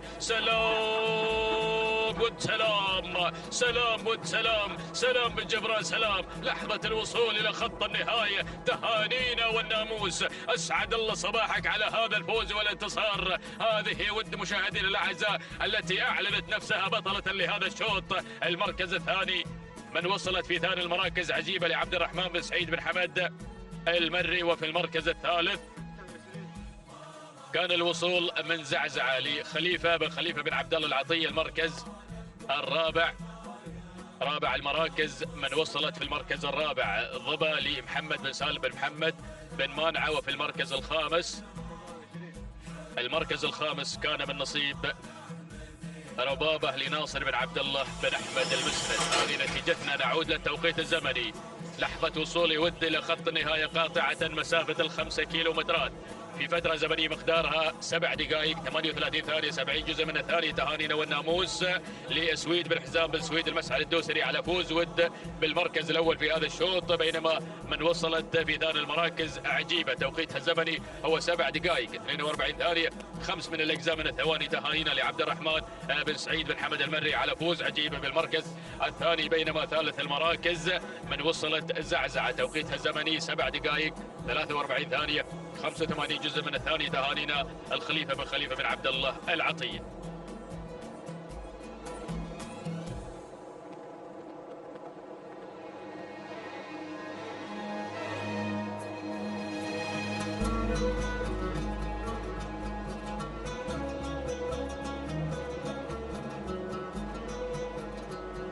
بسم الله الرحمن الرحيم. أيها الحفل الكريم مشاهدينا متابعينا الكرام، أسعد الله صباحكم وجميع أوقاتكم بكل خير ومحبة وسلام. نجدد لكم التحية في صباح هذا اليوم وانطلاقات سن الإذاع، وال5 كيلومتر أيضا هي المسافة المحددة لهذه الانطلاقات الصباحية المميزة. نسير مع هذه الأسماء الكبيرة والشعارات المميزة الحاضرة في هذا الانطلاق الرائع والجميل. نسير مع شوطر العاشر الذي يحمل لنا أيضا انطلاقة القعدان مباشرة مع البداية مع المركز الأول وصدارة هذا الشوط. هناك أيضا مشاهدينا الكرام من يدشن النداء مع البداية، وذنان بشعار علي بن عبد الله بن سالم الملامقة الهاجري من يقدم لنا شعاره وتحدياته المميزة والجميلة، بينما المركز الثاني يتابع القدوم والوصول من إشهاب بشعار عبد الهادي بن حمد بن ترحيب بن نايفة من يقدم لنا أيضا انطلاقة شعاره المميز مع ثاني التحديات. المركز الثالث من يتقدم من ميمنة الميدان هناك الوصول من ظبيان محمد بن صالح بن حمد قال نابت المري من يتقدم في هذه اللحظات، بينما المركز الرابع وصول وتقدم من مفوض لهجن السيلية مع المركز الرابع وخامس التحديات وصول وتقدم من الواعي عبد الله بن خالد بن ناصر بن عبد الله الحميدي. هكذا هي الأسماء الخمسة الأولى المتقدمة في هذا الانطلاق المميز والجميل والحاضرة في هذا المسار الرائع. لكن نعود مع البداية مشاهدينا متابعينا الكرام، نعود مع صدارة هذا الشوط مع البداية مع شعار الملامقة من يقدم لنا انطلاقة وحضور وذنان مع البداية مع المركز الأول علي بن عبد الله بن سالم الملامقة الهاجري من يقدم لنا شعاره وتحدياته المميزة والجميلة مع بداية هذا الشوط، بينما المركز الثاني قدوم ووصول من ظبيان لمحمد بن صالح بن حمد النابت المري مع المركز الثاني والمركز الثالث. تقدم هنا أيضا من إشهاب بشعار عبد الهادي بن حمد بن ترحيب بن نايفة الهاجري من يقدم لنا أيضا انطلاقة شعاره المميز والجميل، ومقدما لنا أيضا انطلاقة إشهاب مع المركز الثالث. المركز الرابع وصول من مفوض لهجن السيلية مع رابع التحديات، والمركز الخامس وصول أيضا من الواعي لعبد الله بن خالد بن ناصر بن عبد الله الحميدي. هكذا هي الأسماء الأولى مشاهدينا الكرام، ونداؤنا الثاني للخمسة المراكز الأولى المتقدمة في هذا الانطلاق المميز والجميل. ولكن عودة مع البداية، نعود مع المركز الأول وصدارة هذا الشوط. هناك البداية مع وذنان من يقدم لنا هذا الأداء المميز والجميل، حاضرا هو من يقود أيضا مسيرة القعدان في هذا الانطلاق المميز والرائع علي بن عبد الله بن سالم الملامقة الهاجري من يقدم لنا أيضا تحديات وذنان هناك مع بداية هذا الشوط، بينما المركز الثاني يتقدم ظبيان محمد بن صالح بن حمد آل نابت المري مقدمة لنا شعاره وتحدياته المميزة مع ثاني التحديات. المركز الثالث وصول من إشهاب عبد الهادي بن حمد بن ترحيب بن نايف أيضا من يقدم لنا إشهاب هنا شعار بن ترحيب يقدم لنا أيضا انطلاقة هذا الاسم الكبير. بينما المركز الرابع وصول وقدوم من شعار الحميدي مع الواعي عبد الله بن خالد بن ناصر بن عبد الله الحميدي. بينما المركز الخامس قدوم هناك أيضا من شعار هجن السيلية مع انطلاقة مفوض. هكذا هي الأسماء الأولى مشاهدينا متابعينا الكرام. يا مخرجنا عطنا لقطة أيضا على الكادر السفلي وأيضا على عمق الميدان. هناك والتحركات في هذا الانطلاق المميز. يا سلام على هذه أيضا الشعارات الحاضرة والمنطلقة في هذا المسار المميز والجميل. نعود مع البداية مشاهدينا الكرام. 1500 متر ما تفصلنا عن نهاية هذا الشوط. يا سلام. ولكن البداية والصدارة مع وذران علي بن عبد الله بن سالم الملامقة الهاجري من يقدم لنا وذران مع المركز الأول. من يطمح أيضا بنقطة هذا الشوط حاضر شعار الملامقة مقدما لنا وذران بتحدياته المميزة والجميلة مع بداية هذا الشوط. بينما شعار بن نايفة خطير بن نايفة في هذا الانطلاق المميز مقدما لنا شهاب عبد الهادي بن حمد بن ترحيب بن نايفة الهاجري مع ثاني تحديات المركز الثالث. وصول وتقدم ايضا من شعار الحميدي مع الواعي عبد الله بن خالد بن ناصر بن عبد الله الحميدي. والمركز الرابع هناك التقدم من ظبيان محمد بن صالح بن حمد آل نابت المري. يا سلام. اسم جديد يصل. وصل هنا الفايز علي بن فهيد بن سلطان بن سعيد بن سلطان الحنيتم. وصل ايضا بن حنيتم مقدما لنا انطلاقة هذا الاسم مع المركز الخامس. وايضا وصول وتقدم من ديباج اشعيل بن عبد الله بن عبد الهادي بن حمران المري من وصل ايضا بتحدياته المميزة والجميلة. ولكن نعود مع الصدارة. نعود مع المركز الاول. الله يا سلام. قلت لكم ان خطير هذا الاسم. يا سلام يا بن نايفة. يا سلام يا بن نايفة. يقدم لنا شاب بتحدياته المميزة والجميلة وعصاف الابطان دفع ذاتي وتلقائي. ما شاء الله على هذا الاداء المميز والجميل والرائع اللي قدمه شهاب بتحدياته المميزة والجميلة مع بداية هذا الشوط. عبد الهادي بن حمد بن ترحيب بن نايفة الهاجري يهاجر الهاجري الى بر الناموس. يا سلام على هذا الاداء المميز والجميل اللي قدمه شهاب بتحدياته المميزة. عصاف الابطال بدون اوامر ولا شبه اوامر. لا تقول له شيء يا بن نايفة. خلى على راحته شهاب. سلام شهاب. سلام بن نايفة على هذا الاداء المميز والجميل ومشكور يا عبد الهادي بن حمد بن ترحيب بن نايفة الهاجري على هذا الفوز وهذا الانتصار. وسلام شهاب سلام. اذا مشاهدينا الكرام شهاب يتوج بطلا على هذا الشوط. اذا المركز الثاني وصل الفايز علي بن فهيد بن سعيد بن سلطان الحنيتم. بينما المركز الثالث مشاهدينا الكرام وصل مع المركز الثالث المهيب لمحمد بن ناصر بن ناصر الشنجل. والمركز الرابع وصل ايضا مع المركز الرابع شاهوق بشعار بدر بن راشد بن زيد بن علي الشيبة. والمركز الخامس كان الوصول ايضا من ضيف بشعار عايض بن عميران بن مجاج بن عايض ال فهيدة. هكذا مشاهدينا الكرام تابعنا شهاب الذي حقق ناموس هذا الشوط. توقيت زمني وقدر 7 دقائق 33 ثانية 70 جزء من الثاني. تهانينا والناموس ايضا لمالك شهاب وهو يحمل ايضا الرقم 1 شعار عبد الهادي بن حمد بن ترحيب بن نايف. وهو ايضا صاحب افضل توقيت زمني يتسجل في هذا الصباح. مشكور يا عبد الهادي على هذا الاداء المميز والجميل. يا سلام. وايضا بدون اوامر. اذا المركز الثاني وصل الفايز وتوقيته الزمني 7 دقائق 41 ثانية 76 جزء من الثاني. تهانينا والناموس لعلي بن فهيد بن سعيد بن سلطان الحنيتم ايضا الذي حصل على المركز الثاني. بينما المركز الثالث وصل مع ثالث التحديات المهيب وتوقيته الزمني 7 دقائق 45 ثانية 45 جزء من الثاني. تهانينا والناموس لمحمد بن ناصر بن محمد بن ناصر الشنجل. بسم الله الرحمن الرحيم. متابعينا مشاهدينا الكرام على بركة الله وتوفيقه ينطلق شوطنا 11 للإجداع الابكار. ومن مسافة 5 كيلومترات انطلقت هذه الاسماء واندفعت هذه الشعارات على بركة الله. تقدم مباشرة مع المركز الأول الصدارة والبداية الدرعية لمحمد بن عبيد بن حمد بن لحيم المري. يقدم لنا الدرعية مع المركز الأول. ثاني الأسماء والثاني التحديات سحابة ناصر بن محمد بن ناصر الجبر النعيمي. يقدم لنا سحابة مع المركز الثاني والمركز الثالث.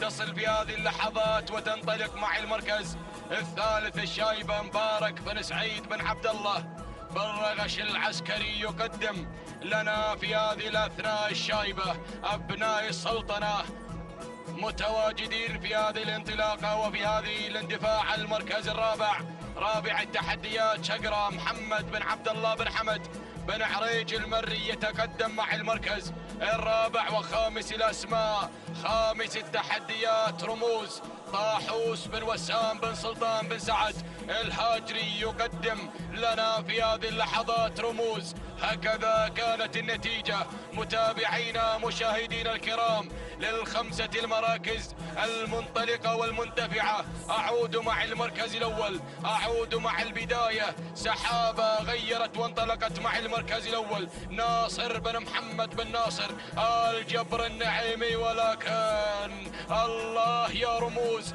طاحوس بن وسام بن سلطان الهاجري غير مع رموز انطلق مع المركز الأول. المركز الثاني الدرعية محمد بن عبيد بن حمد بن لحيمر المري يتقدم مع المركز الثاني. المركز الثالث تصل الشحانية صالح بن فرج بن حسين أبا السيقان المري يتقدم مع المركز الثالث. المركز الرابع تصل في هذه اللحظات وتندفع سحابة ناصر بن محمد بن ناصر آل جبر النعيمي يتقدم وينطلق على رابع الأسماء على رابع التحديات. خامس المراكز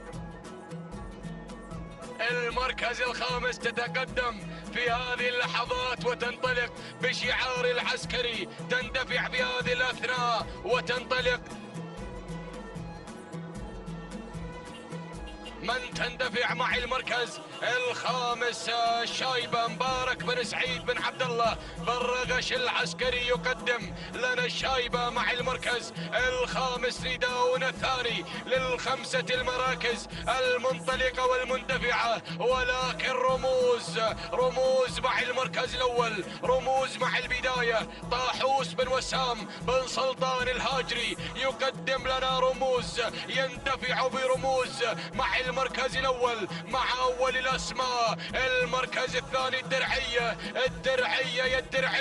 محمد بن عبيد بن حمد بن لحيمر المري يتقدم مع المركز الثاني. عبيد بن شيران يقدم لنا الدرعية عمدة المضمرين يندفع مع المركز الثاني. المركز الثالث تصل وتتقدم الشحانية صالح بن فرج بن حسين أبا السيقان المري يتقدم مع المركز الثالث. المركز الرابع يصل شعار النعيمي، تصل سحابة مع المركز الرابع. ناصر بن محمد بن ناصر الجبر النعيمي يتقدم وينطلق مع رابع الأسماء. المركز الخامس وصلت سليل مع المركز الخامس. فهد بن علي بن حمد بن جابر العذبة يقدم لنا سليل، وأيضا الريم عبد الله بن مسفر بن علي بن سفران يتقدم مع المركز الخامس. الله يا الريم،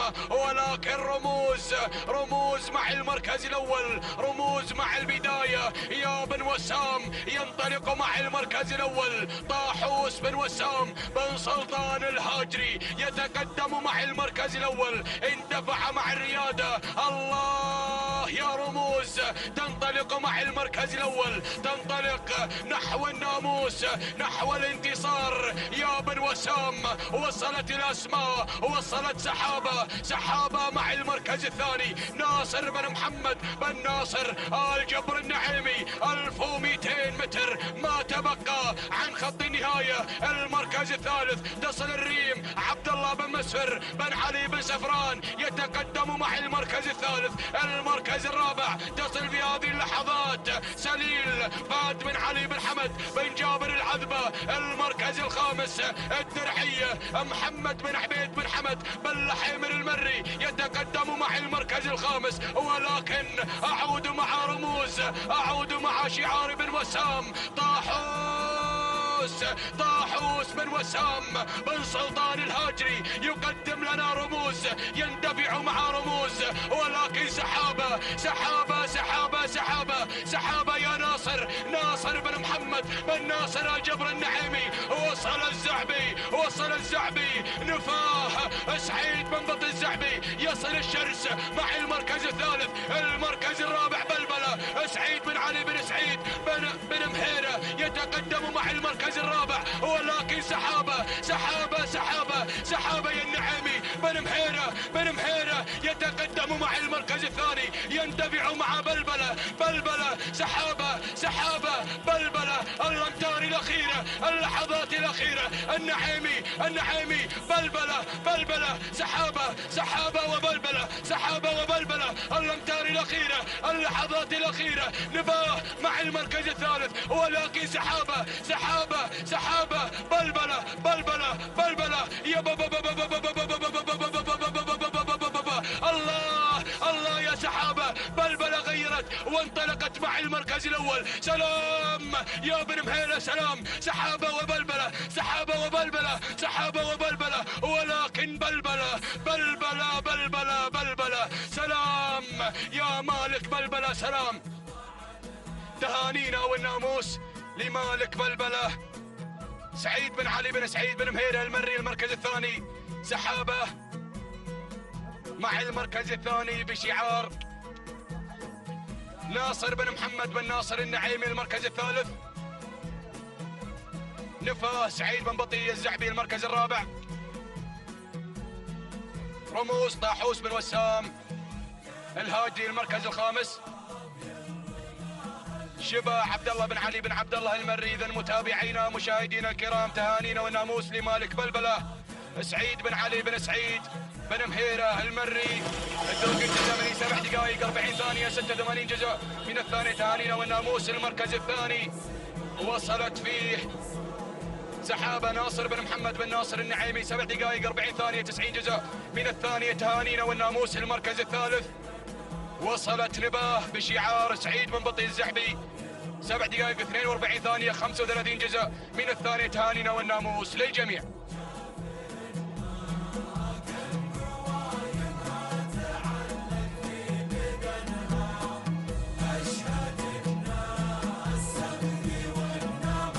مشاهدينا متابعينا الاعزاء في كل مكان، تتواصل التحديات والاثاره على ارضيه ميدان التحدي ميدان الشحانيه في هذا الصباح، وعلى بركه الله ينطلق الشوط الثاني عشر الخاص للقعدان الجداع من مسافه 5 كيلومترات. نسير مع هذه الاسماء المنطلقه ومع هذه الشعارات المندفعه والباحثه عن الناموس. نبدا مع البدايه ومع اول الاسماء. مشرف بشعار راشد بن شفيع بن راشد الفهيدي المري مع اول المراكز واول التحديات. ثاني الاسماء القادم مبعد بشعار جابر بن ناصر بن عبد الله المري يتقدم مع ثاني الاسماء وثاني الشعارات. ثالث المراكز القادم فزاع بشعار محمد بن راشد بن محمد العذبة مع ثالث الاسماء بن سفران قادم مع رابع المراكز، ويتقدم بن سفران مع رابع التحديات. خامس المراكز مشاهدينا ومتابعينا الاعزاء الاسم القادم مشبب بشعار محمد بن تويب بن متعب العريض مع خامس المراكز. هكذا هي النتيجة الأولى للخمس المراكز المتقدمة والخمس الشعارات المندفعة. ونعود مع أول الأسماء مع أول المراكز مبعد وشعار جابر بن ناصر بن عبد الله آل الطريبيل المري مع أول الأسماء وأول الشعارات. شعار بن قريع مع أول الأسماء وأول التحديات. ثانيا وثاني الانطلاقات قادم مشرف بشعار راشد بن شفيع بن راشد الفهيدي المري مع ثاني الأسماء وثاني الانطلاق. ثالث المراكز ثالث المراكز وصل القادم من الجانب الآخر، يتقدم فزاع محمد محمد بن راشد بن محمد العذبة مع رابع ثالث المراكز بن سفران قادم مع السياف عبد الله بن مسفر بن علي بن سفران المري يقدم لنا سياف على رابع المراكز. خامس الاسماء وصل بشاش بشعار راشد بن عبد الله بن علي بن حمد آلف هيدا مع خامس الاسماء وخامس التحديات بشاش مع خامس المراكز. ها هي النتيجة الثانية مشاهدينا متابعينا الاعزاء عبر قناة الريان الفضائية الناقلة لاحداث وتحديات ومنافسات هذا الصباح، سن الجذاع وشعارات ابناء القبائل. نعود مع البداية مع اول الاسماء مبعد جابر بن ناصر بن عبد الله آل الطريبين المري يقدم لنا مبعد على البداية، وعلى اول الاسماء بن سفران مع سياف. من الجانب الاخر يتقدم عبد الله بن مسفر بن علي بن سفران. وثالث الاسماء بشاش بشعار راشد بن عبد الله بن علي بن حمد آلف هيدا يقدم لنا بشاش على ثالث الانطلاقات. رابع المراكز الاسم القادم فزاع قادم يتقدم فزاع او سراب بشعار علي بن عبد الهادي بن بخيت البريد المري. مع رابع المراكز يقدم لنا سراب. خامس الاسماء القادم شاهين حمد بن علي بن حمد بن جبران بن تجران يتقدم مع خامس الاسماء وخامس التحديات. ها هي الاسماء، ارى اسماء وشعارات قادمه من اجل الفوز ومن اجل الانتصار. ارى سيل جارف قادمه الاسماء والشعارات من اجل الفوز ومن اجل الانتصار، ولكن بن سفران مع سياف وايضا بشاش بشعار راشد بن عبد الله بن علي بن حمد آلف هيدا غير وانطلق الى البدايه. بشاش راشد بن عبد الله بن علي بن حمد آلف هيدا بن سفران مع سياف عبد الله بن مسفر بن علي بن سفران المري. وثالث الاسماء القادم مبعد جابر بن ناصر بن عبد الله آل الطريبين المري. ورابع المراكز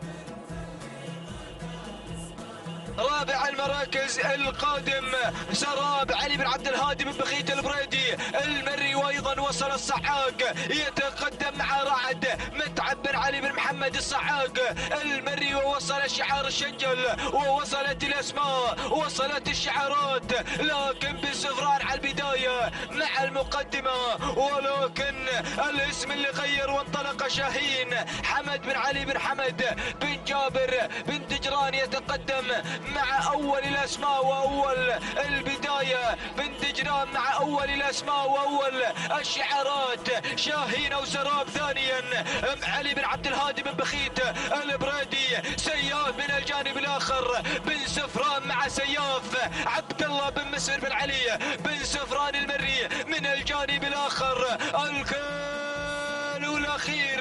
الكيل الخطير بن سفران مع البدايه. سياف عبد الله بن مسفر بن علي بن سفران وايضا شاهين حمد بن علي بن حمد بن دجران مع ثاني الاسماء. ثالث الانطلاقات سراب بشعار علي بن عبد الهادي بن بخيت البريدي. الصعاق قادم وايضا بن جبران يقدم لنا معزز محمد بن جابر بن محسن بن جبران. الله الله الله، بدأت الاسماء بدأت الشعارات. بن جبران قادم من الصفوف الخلفيه من اجل الفوز ومن اجل الانتصار مع معزز بن دجران مع شاهين حمد بن علي بن حمد بن دجران. الله يا الاسم القادم. وصل مكرم سالم بن ناصر بن محمد بن ناصر الشنجل، ولكن البداية مع شاهين، الفوز مع شاهين والانطلاق مع شاهين. حمد بن علي بن حمد بن دجران يتقدم مع الفوز والانتصار. وصل القادم نواف الشنجل، ولكن البداية شاهين حمد بن علي بن حمد بن دجران مع الفوز والانتصار. ركز يا ابو علي، سلام السيلية، سلام تهانينا والناموس لمالك شاهين حمد بن علي بن جابر بن دجران على هذا الفوز وعلى هذا الانتصار. تهانينا والناموس، تهنئة من ابو حمد الى بن دجران، تهانينا والناموس لمالك شاهين حمد بن علي بن حمد بن دجران ثاني الأسماء. وصل معزز بشعار محمد بن جابر بن محسن الجربوعي وثالث المراكز. نواب بشعار علي بن ناصر بن محمد بن ناصر الشنجل ورابع المراكز. مكرم بشعار سالم بن ناصر بن محمد بن ناصر الشنجل وخامس المراكز. رعد متعب بن علي بن محمد الصحاف. مشاهدينا ومتابعينا الاعزاء تهانينا والناموس لمالك شاهين حمد بن علي بن حمد بن دجران. توقيت زمني 7 دقائق 44 ثانية و47 جزء من الثانية. تهانينا والناموس لمالك شاهين. ثاني الأسماء وصل معزز والتوقيت زمني 7 دقائق 46 ثانية و8 أجزاء من الثانية. تهانينا والناموس لمحمد بن جابر بن محسن الجربوعي المري. وأيضا أتى شعار الشنجل مع نواف والتوقيت زمني 7 دقائق 46 ثانية و54 جزءا من الثانية. تهانينا والناموس لمالك نواف علي بن ناصر بن محمد بن ناصر الشنجل. فتهانينا والناموس للجميع.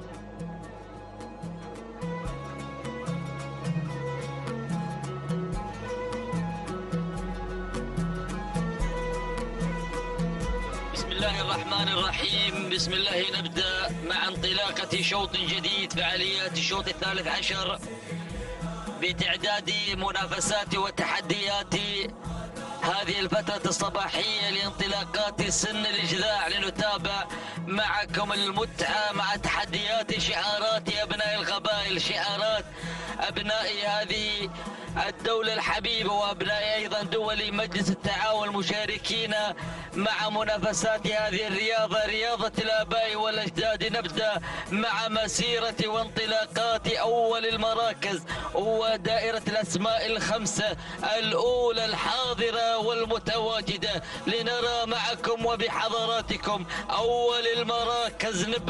نبا على المركز الأول جابر بن علي بن نجم المري يقدم لنا. نبا مع أول المراكز. المركز الثاني التواجد من الجزيرة على المركز الثاني مبارك بن محمد بن سيف أبو سعيد الخيارين. المركز الثالث نتابع معكم تقدم نوفا علي بن فهيدان بن علي الفهيدان المري. المركز الرابع شعار بن نايف يحضر مع قيوف على المركز الرابع لمحمد بن عبد الهادي بن ترحيب بن نايف. والمركز الخامس نتابع حفلنا الكريم على خامس المراكز التقدم والوصول من قبل مشاهدينا الكرام العنود لخليفة بن علي بن حمد العطية. هذا هو النداء الأول للأسماء الخمسة الأولى الحاضرة والمتنافسة والمتواجدة معنا بالمقدمة خلف الخمس أسماء وشعارات حاضرة مع هذه الأعداد الكبيرة المنطلقة. الكل يبحث عن كلمة الناموس، هذه الكلمة الغالية منال الجميع، مطمع كل مضمر وكل مالك هو المركز الأول. لنعود إلى أول المراكز لنتابع معكم مجريات المقدمة، مجريات البداية وانطلاقة نبا على مقدمة هذا الشوط مع انطلاقة شعار بالنجم. من يسطع نجمه دائما في الصباح والمساء يقدم لنا النوعيات النادرة والأسماء الكبيرة التي ترافق هذا الشعار بتحدياته بصولاته وجولاته. جابر بن علي بن جابر النجم المري مع المركز الأول، لكن وصل بالنايفة، وصل مع غيوض ليبدأ التفاوض ما بين الأسماء بتقدم شعار بالنايفة وبحضور هذا الشعار مع انطلاقة غيوض محمد بن عبد الهادي بترحيب الشهواني مع انطلاقة المركز الثاني. المركز الثالث بن فهيدان مقدما لنا نوفا اللي تبى المركز الأول بانطلاقات هذا الشعار بتحديات شعار علي بن فهيدان آل فهيدان المري. لكن المركز الرابع يصل الشعار البرشلوني بقدوم غزر بدأت تعبر من مركز إلى مركز، تود أن تختطف المراكز المتقدمة بقدوم هذا الشعار وبتحدياته وبركلاته. الترجيحية والمرورية مع المركز الثاني سالم بن عزان بن خاتم آل عنزان النعيمي. المركز الرابع عندك يا بن نايفة. المركز الخامس نتابع معكم تقدم العنود خليفة بن علي بن حمد العطية من يقدم هذا العطاء من قبل تقدم وقدوم العنود. وهنالك الأسماء القادمة، الأسماء الآتية، أسماء لها ثقلها لها وزنها، شعارات لها سجلاتها، ولا نستهين بالشعارات المتقدمة، لكنني أرى قدوم هايل، قدوم وسيل جارف من الشعارات، شوط ملتحم بالشعارات، ملتحم بالاسماء القويه. يا لقوه الاسماء وقوه وتحديات هذا الشوط مع اشواط ومنافسات سن الجذاع. يا للمتعه يا للمتعه يا حل الجذاع. لنعود الى بالنجم في مركز القمه، في مركز القمم، على البدايه على المقدمه مقدما لنا مسيره نبا حتى هذه اللحظات تسيطر على المركز الاول.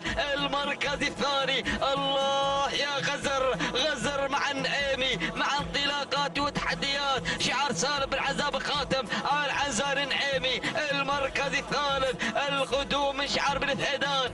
المركز الرابع وصلت العنود عبد الله بن سالم بن عبد الله النابت المري.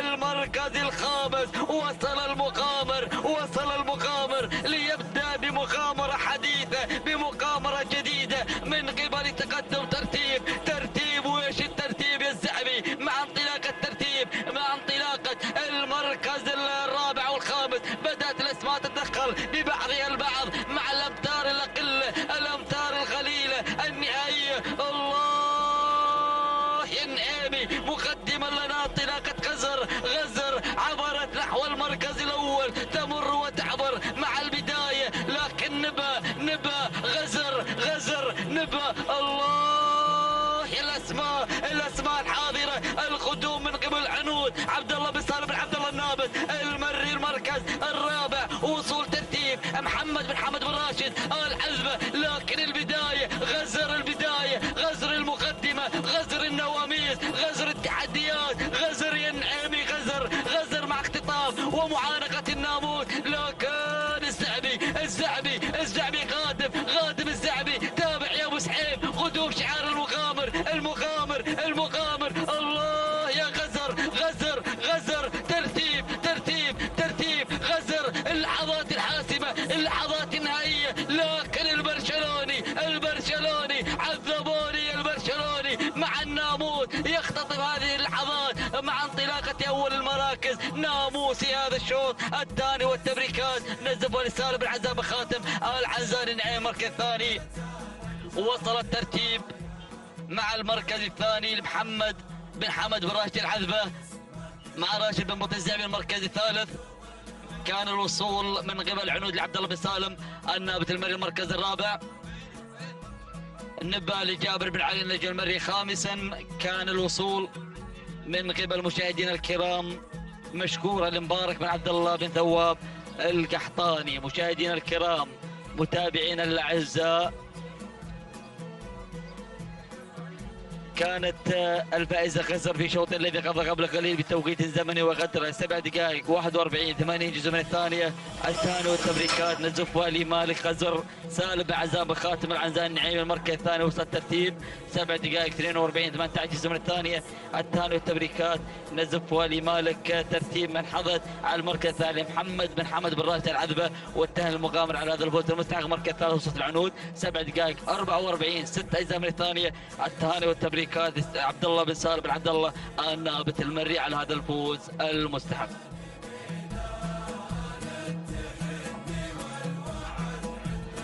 السلام عليكم ورحمة الله وبركاته أيها الإخوة مشاهدينا ومتابعينا الكرام. انطلق الشوط الرابع عشر، نتابع وإياكم في هذه اللحظات انطلاقة هذا الشوط.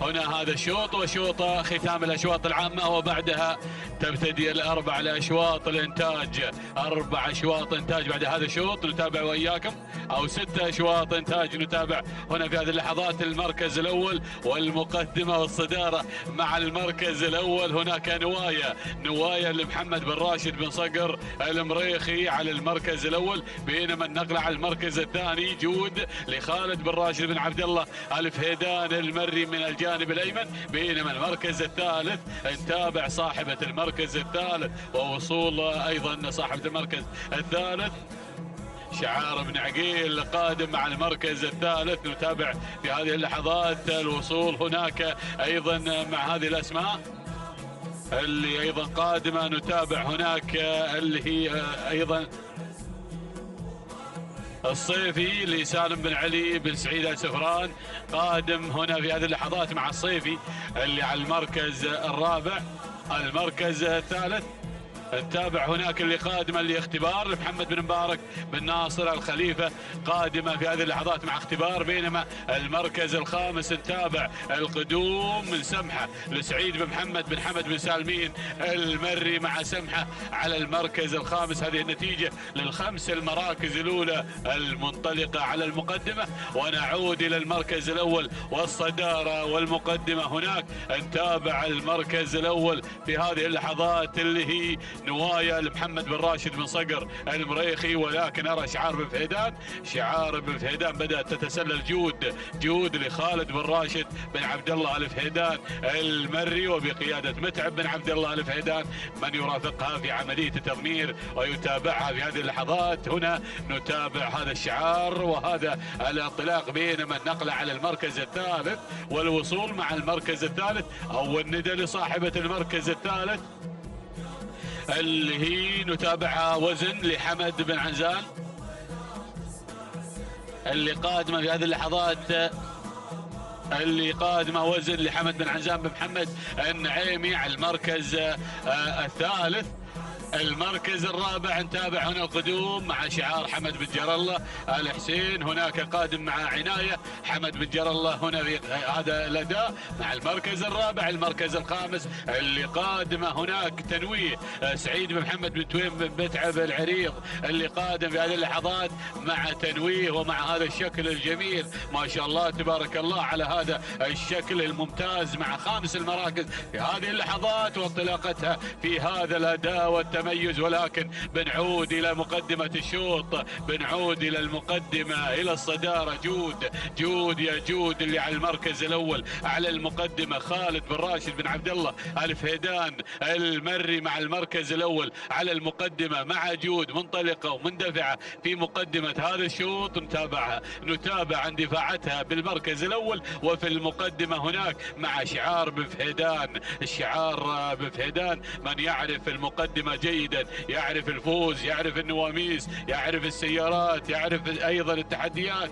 هنا نتابع في مقدمة الشوط مع جود خالد بن راشد بن عبد الله الفهيدان وبقيادة متعب بن عبد الله من يرافق ايضا دائما وابدا هنا في هذا الشعار. بينما ارى شعار المريخي قادم يا سلام مع نوايا محمد بن راشد بن صقر المريخي يا سلام. هنا شعاره الروضة راشد متواجدين ومنطلقين وبدأ يتسلل في هذه اللحظات الى مقدمة الشوط. يا سلام يا سلام على هذا التحدي، يا سلام مع هذا ونوايا. ولكن شوفوا بن سالمين قادم مع سمحة يا سمحة يا سلام. سعيد بن محمد بن حمد بن سالمين وأيضا شعاره جر الله بن حمد بن سالمين. بينما المركز الرابع هنا نتابع في هذه اللحظات القدوم من عناية حمد بن جر الله بن حسين البريدي. ولكن أرى القادمة في هذه اللحظات والقدوم مع الشايبة لجابر بن علي بن نجم المري. يلا يا بن نجم قادم مع المركز الرابع في طريقه الى المقدمه.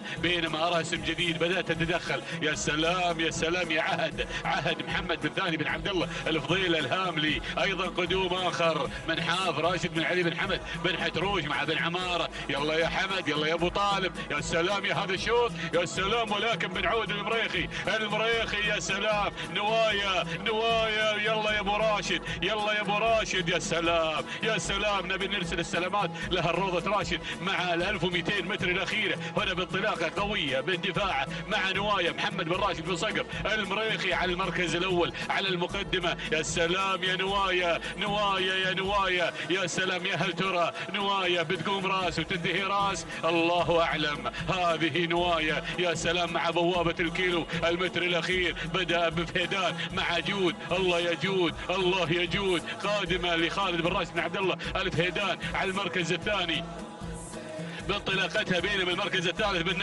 نجم قادم مع الشايبه جابر بن علي بن نجم المري. شوفوا اللي قادمه، شوفوا اللي قادمه، يا سلام. ظن لعامر بن عبيد بن حمد بن بعيران من لديها نقطتين في هذا الموسم، ظن لعامر بن عبيد، ولكن الله يا الصعاق قادم مع متعبه محمد بن سالم الصعاق قادم في هذه اللحظات. والعيد يا سلام شعار اللورد قادم مع نوايد هجن السيليه. الله يا هذا الشوط، الله يا التحدي، يا المقدمة، يا الصدارة، ولكن نواياها على الناموس.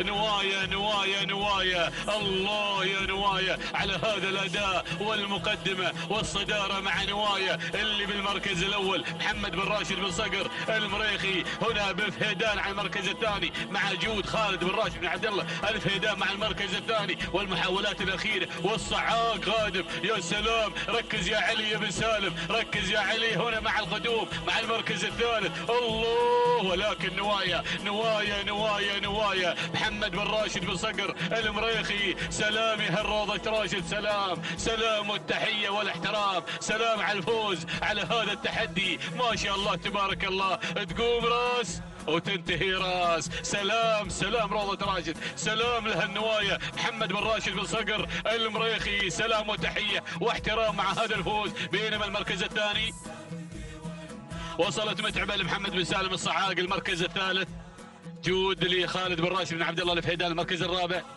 المركز الرابع وصلتنا اللي هي ايضا على المركز الرابع الطيارة لراكان بن حزام بن محمد بن راشد المري. المركز الخامس وصلتنا الشايبة لجابر بن علي بن نجم المري. شاهدنا هذا الشوط وشاهدنا تحديه، وكانت نوايا هي من فازت في هذا الشوط. 7 دقائق 39 ثانية 75 جزء من الثانية. تهانينا لمالك نوايا محمد بن راشد بن صقر المريخي.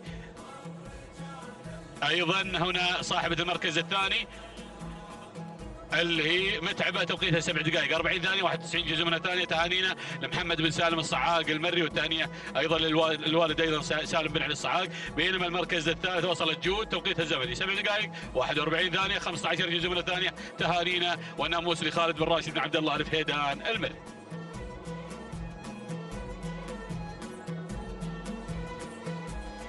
التواصل مستمر مشاهدينا ومتابعينا الكرام، تتواصل التحديات والإثارة من هنا من ميدان التحدي، ميدان الشحانية لسباقات الهجنة العربية الأصيلة، مع انطلاق شوطنا الخامس عشر من مجمل أشواط هذه الفترة الصباحية الخاصة للبكار. نتابع مشاهدينا الأعزاء في هذا التحدي الكبير مع سن الجذاع، سن الإبداع.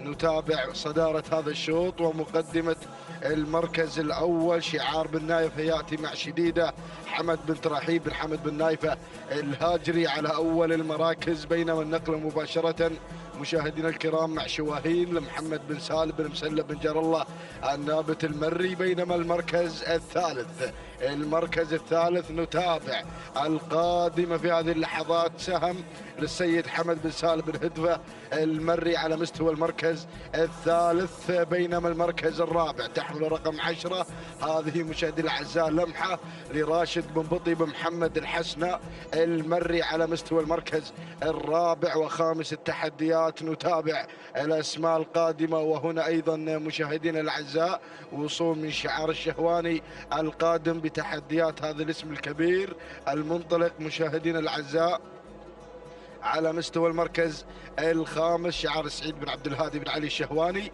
على مستوى خامس المراكز. هذه النتيجة مشاهدي الأعزاء للمراكز الخمسة الأولى مع النداء الأول، ونذهب بحضراتكم إلى البداية لنتابع شعار بن نايفة مع شديدة حمد بن ترحيب محمد بن نايفة الهاجري على مقدمة هذا الشوط، بينما المركز الثاني نتابع القادمة بكل قوة. هذه شواهيل محمد بن سالم مسلم بن جار الله النابت المري يحتل المركز الثاني وثالث المراكز. نتابع مشاهدينا الاعزاء سهم للسيد حمد بن سالم بن هدفة المري، وكذلك قدوم قوي مشاهدينا الاعزاء من خلال هذه الاسماء. هنا بها للسيد فرج بن صالح بن بخيت العوير المري يحتل المركز الرابع، بينما المركز الخامس وحيشه للسيد محمد بن سعيد بن محمد بن وضح المري القادم في خامس المراكز. هذه النتيجة مشاهدينا الأعزاء للمراكز الخمسة الأولى مع النداء الثاني مع انطلاقات هذا اليوم الخاصة لسن الإجداع في ختام المرحلة الأولى ضمن تحديات السباق المحلي الرابع. نتابع هذه الأسماء المميزة، نتابع الشعارات المتميزة التي تحضر هنا في ميدان التحدي. نعود مباشرة إلى الصدارة، إلى الأمور اللي تغيرت في هذه اللحظات من قبل شواهين على المركز الأول للسيد محمد بن سالم بن مسلم بن جار الله النابت المري، ولكن من الجانب الآخر نتابع الدخول من قبل لمحة لراشد بن بطي بن محمد الحسنى المري تسلل في هذه اللحظات وخطف المركز الأول، بينما المركز الثاني وصلت في هذه اللحظة برشا لجبر بن ناصر بن راشد بن علي بن مقارح المري يتقدم في هذه اللحظات على مستوى المركز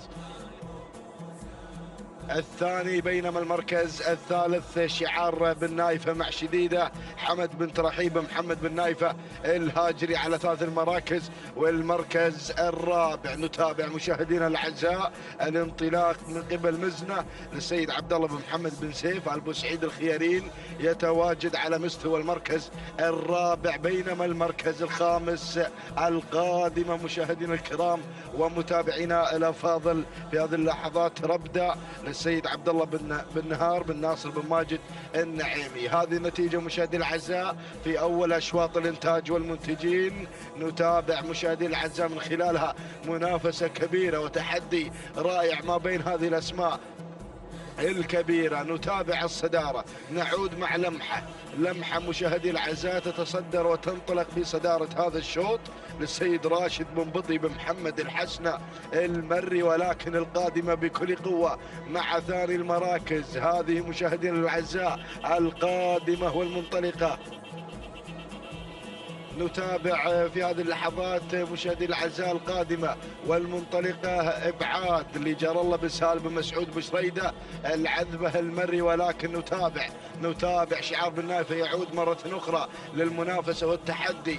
حمد بن ترحيب محمد بن نايفه الهاجري على مستوى ثاني المراكز، بينما المركز الرابع اتابع الاسماء، اتابع الشعارات. يا سلام يا سلام يا هذه الشعارات الخطيره القادمه من الصفوف الخلفيه. مشاهدينا الاعزاء نتابع الوصول والتحدي من قبل ايضا محمد بن علي بن محمد بن عبد الهادي المري وشعار البريدي بدا ينطلق. مشاهدينا الاعزاء بدأ ينطلق في هذه اللحظات. يا سلام يا سلام الله. نتابع حروف حمد بن جار الله بن علي بن حسين البريدي يتسلل من المركز الخامس حتى المركز الأول. هذه النتيجة مشاهدي الأعزاء، ونعود إلى حروف مع البريدي حمد بن جار الله بن علي بن حسين البريدي، ولكن نتابع من الجانب الآخر لمحة راشد بن بطي بن محمد الحسنى المري. والمركز الثالث الهجوم المكثف في هذه اللحظات من قبل المتحدة من تتحد قواها. مشاهدينا الاعزاء هذه المتحدة لعلي بن راشد بن حمد البريص المري، ولكن الدخول السريع في هذه اللحظات من قبل مصيحة راشد بن ناصر بن راشد بن جبر النعيمي، ولكن التحدي ثلاثي ما بين شعار بن نايفة وشعار بن بطي الزعبي.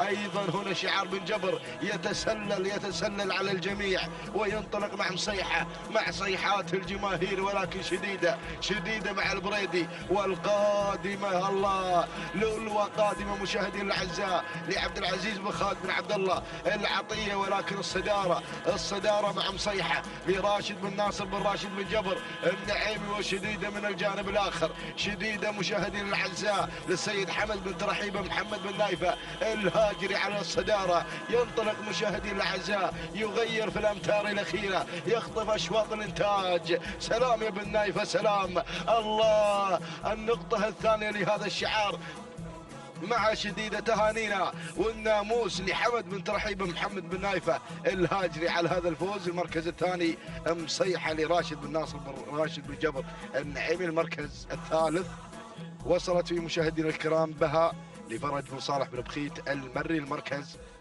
الرابع حلت في مشاهدينا الأعزاء لمحة لراشد بن بطي بن محمد الحسنة المري. وخامس المراكز جاءت في مشاهدينا الكرام ومتابعينا الأفاضل لؤلؤة لعبد العزيز بن خالد بن عبد الله العطية. إذا مشاهدينا الأعزاء تهانينا والناموس مرة أخرى لحمد بن ترحيب محمد بن نايف الهاجري على هذا الفوز الكبير وهذا الحضور المميز في صباح هذا اليوم.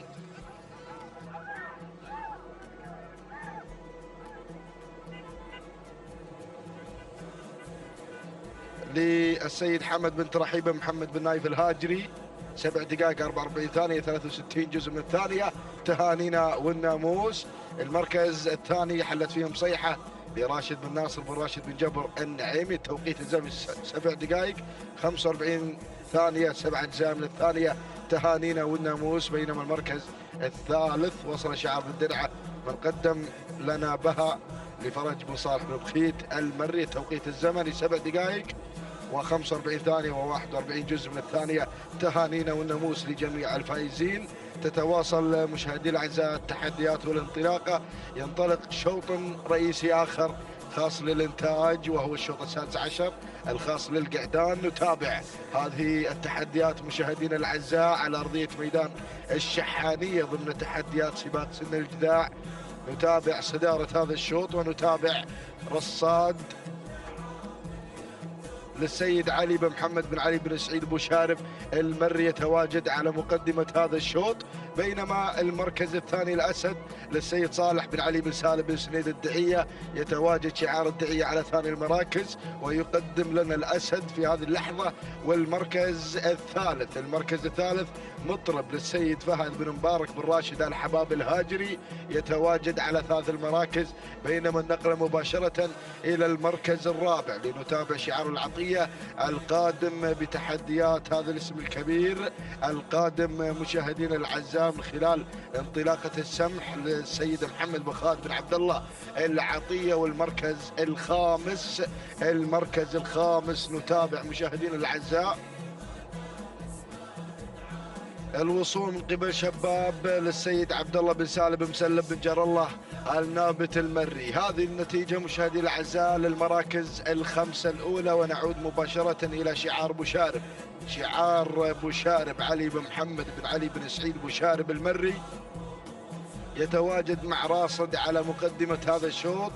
وينطلق مشاهدينا الأعزاء في المركز الأول. بينما المركز الثاني أتابع القادم في هذه اللحظات. أتابع هذا الاسم الكبير مطرب وشعار فهد بن مبارك بن راشد الحباب الهاجري يتواجد على المركز الثاني. وثالث المراكز اللي تسلل مباشرة إلى ثاني المراكز الأسد لصالح بن علي بن سالم بن سنيد الدعية. بينما المركز الرابع السمح للسيد محمد بن خالد بن عبد الله العطية على مستوى رابع المراكز.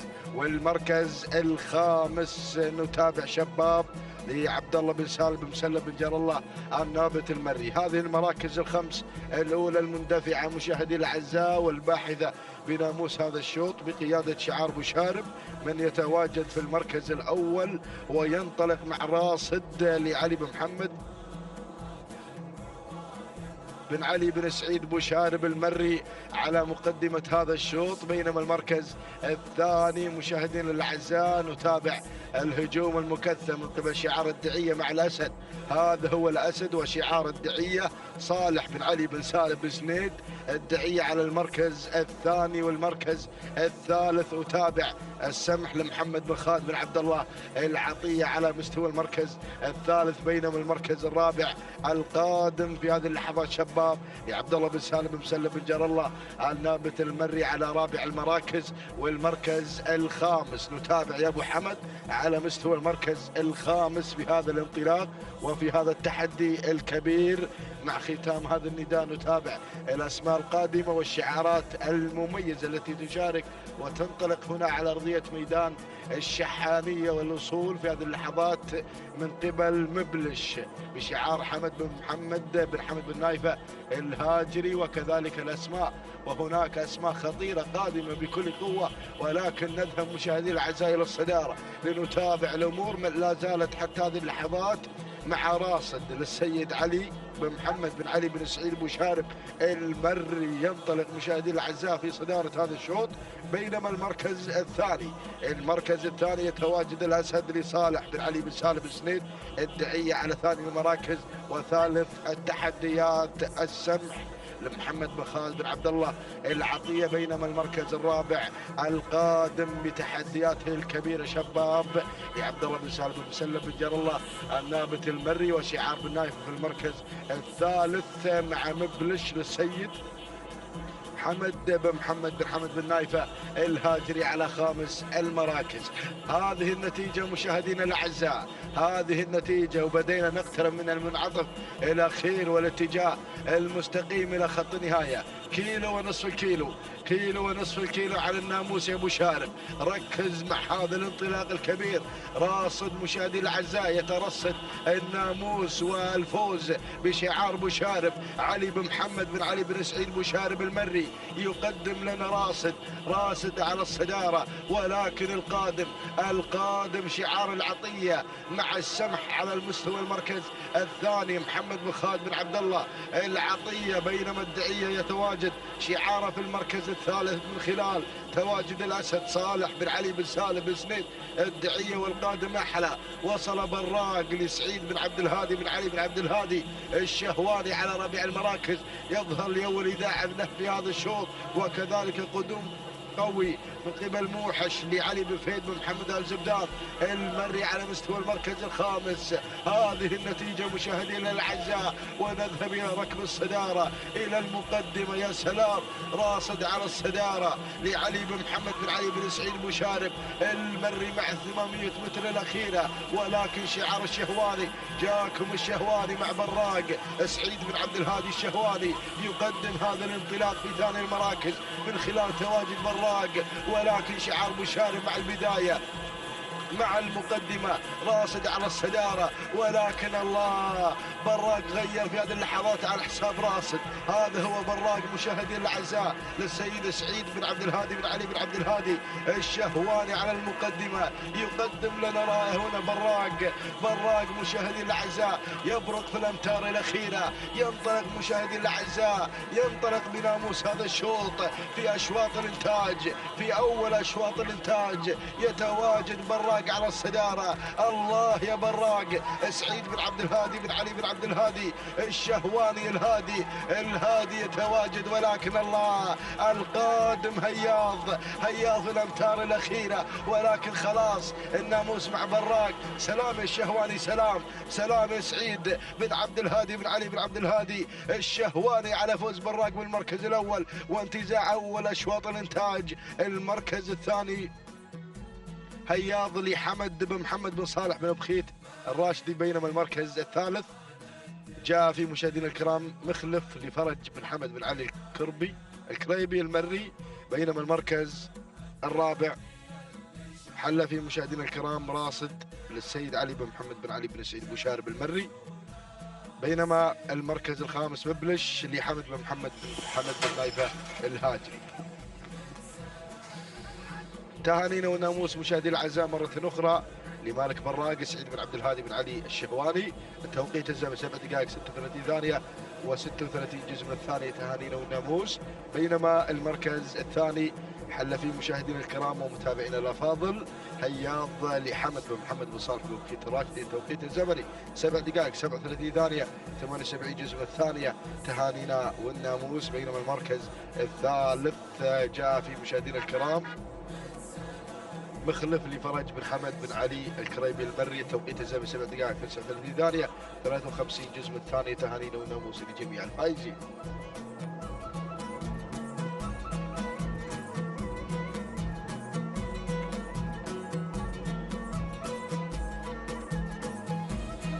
بسم الله الرحمن الرحيم. بسم الله وعلى بركة الله. مشاهدينا الكرام متابعينا الأفاضل، انطلق في هذه اللحظات وأعلن شوطنا السابع عشر من مجموع أشواطنا في هذه الفترة الصباحية لنتابع مع حضراتكم تحديات سن الإذاع ومسافاتنا مع ال5 كيلومترات في منافسات السباق المحلي الرابع. يسير ثالث أشواط الإنتاج وثاني أشواط الإبكار بتحديات جميلة وبإثارة حاضرة على أرضية ميدان التحدي ميدان الشحانية لسباقات الهجن العربية الأصيلة. نبدأ مباشرة مع مقدمة الشوط ومع المركز الأول الذخيرة في مقدمة الشوط العايدة ملكيتها لخالد بن حمد بن عبد الله الزعبي الذي يقدم الذخيرة على المركز الأول وعلى صدارة هذا الشوط في هذا الانفرادة الجميلة في مقدمة الشوط. بينما النقلة مع ثاني المراكز نتابع على المركز الثاني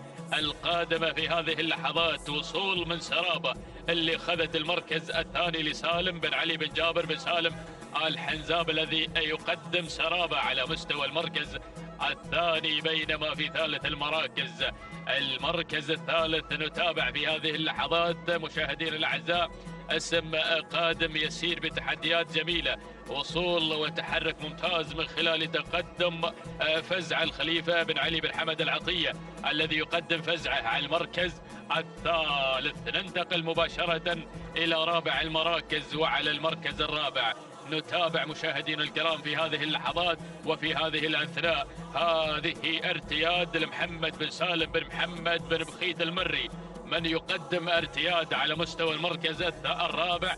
بينما في خامس المركز الخامس تتقدم سلام هزاع بن حمد بن صالح بوشريده العذبة من يقدم لنا سلام على مستوى المركز الخامس.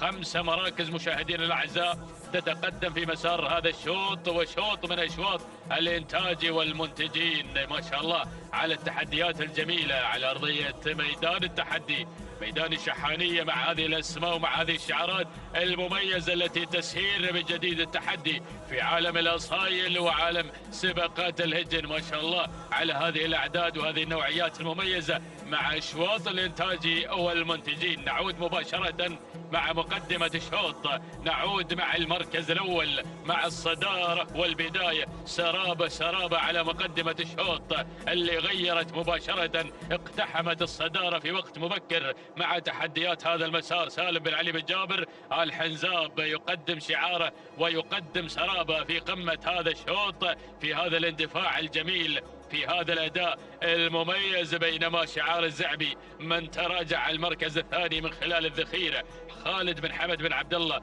الزعبي من يقدم لنا الذخيرة على مستوى المركز الثاني. بينما على ثالث المراكز أتابع في المركز الثالث مشاهدين الأعزاء ارتياد في هذه اللحظات محمد بن سالم بن محمد بن بخيت المري يسير مع ارتياد على مستوى المركز الثالث. أما في رابع المركز الرابع شعار العطية يتواجد بتحدياته مع فزعه على مستوى المركز الرابع. خليفة بن علي بن حمد العطية يسير بفزعه على مستوى المركز الرابع. المركز الخامس وصلت سلام مع أبو شريدة قادم في هذا الشوط. هزاع بن حمد بن صالح أبو شريدة العذبة يتقدم مع سلام على المركز الخامس. لكن خلف المراكز الخمسة نتابع هناك اسماء وشعارات مشاركة في هذا الشوط واعداد حاضرة، اعداد كبيرة تشارك في هذا المسار الجميل نتابعها من خلال هذه اللقطات الجميلة مع الكادر السفلي ومن خلال ايضا قناة الريان الفضائية الناقلة لأحداث هذا السباق، سباقنا المحلي الرابع على أرضية ميدان الشحانية، ميدان الجميع. نعود مباشرة إلى مقدمة الشوط. يا سلام يا سرابة، سرابة في المقدمة وفي الصدارة بدون منازع حتى هذه اللحظات.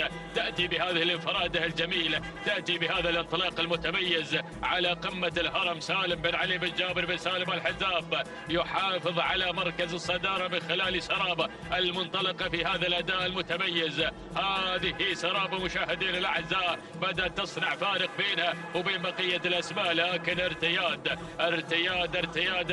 محمد بن سالم بن محمد بن بخيت المري. يلا يا بن بخيت مع ارتياد. المركز الثالث قدوم وتحرك من عزوة تصل في هذه اللحظة بشعار محمد بن ناصر بن محمد الشنجل، قادم مع هذه اللحظات من خلال تقدم عزوة. وفي المركز الرابع اسم جديد ينضم في هذه اللحظات، وصلت الحاصلة لسالم بن سعيد بن محمد الجربوع المري. وفي المركز الخامس شعار أيضا النعيمي قادم في هذه اللحظات من خلال أيضا تقدم شعاره على المركز الخامس. هذه النتيجة، ولكن بنعود إلى مقدمة الشوط في أجواء الكيلومتر الأخير. ما شاء الله تبارك الرحمن على هذا الأداء الجميل، ما شاء الله على هذا الأداء المتميز وعلى هذا الشكل الجميل في مقدمة الشوط. شوف الإثارة الحاضرة في مركز الصدارة.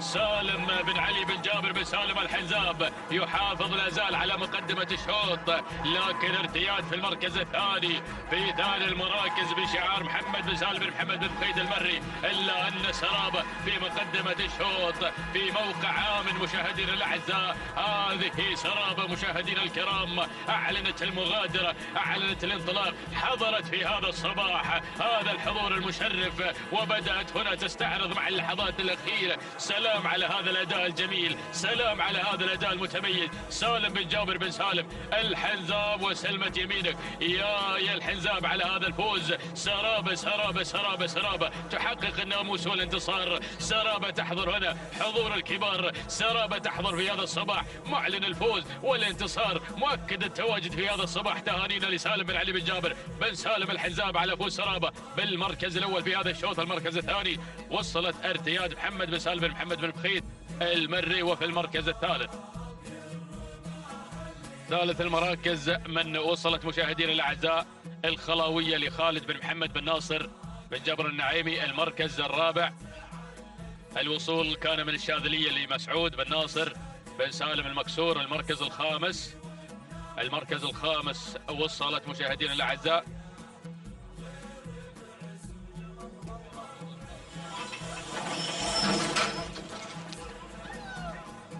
المركز الخامس اسطوره لحمد بن راشد بن حمد آل بريس المري. هذه النتيجة مشاهدينا الكرام، ولكن نعود إلى التوقيت الزمني. لحظة وصول سرابة إلى خط النهاية قاطع مسافة 5 كيلومتر في توقيت مقداره 7 دقائق 36 ثانية 76 جزء من الثانية. تهانينا والناموس لسالم بن علي بن جابر بن سالم الحزاب على فوز سرابة بالمركز الأول في هذا الشوط. شوط من الأشواط الإنتاج، هنيالك هذا المال الطيب وهذا الإنتاج المتميز. المركز الثاني من وصلت مشاهدين الأعزاء ارتياد في توقيت مقداره 7 دقائق 40 ثانية 46 جزء من الثانية. تهانينا لمحمد بن سالم بن محمد بن بخيت المري على فوز ارتياد بالمركز الثاني.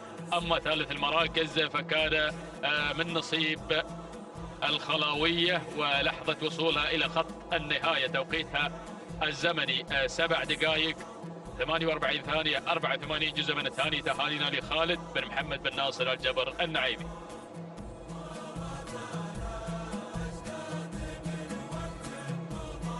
التواصل مستمر مشاهدينا متابعين الكرام، وانطلاقاتنا أيضا مستمرة، ووصلنا إلى شوط الختام، شوطنا الثامن عشر المخصص للإذاعة القعدان. يسير هذا الشوط حامل لنا أيضا هذه الأسماء والشعارات المميزة المنطلقة بين حنايا هذا الميدان. يسير هذا الشوط ويحمل لنا أيضا جديد الإثارة والتنافس. نسير مع هذه الشعارات المميزة الحاضرة والمنطلقة والباحثة عن تسجيل نقطة صباحية مميزة في أرضية ميدان التحدي. نسير مشاهدينا الكرام مباشرة مع صدارة هذا الشوط ومع أول الأسماء الحاضرة والمنطلقة مع البداية والمركز الأول. من يأتينا هناك مع الصدارة موفق بشعار محمد بن تويم بن متعب العريض، أيضا من يقدم لنا شعاره العريض من يقدم لنا شعاره وتحدياته المميزة مع المركز الأول. بينما المركز الثاني وصول من زيزوم بشعار مسعود بن ناصر بن سالم بن فهد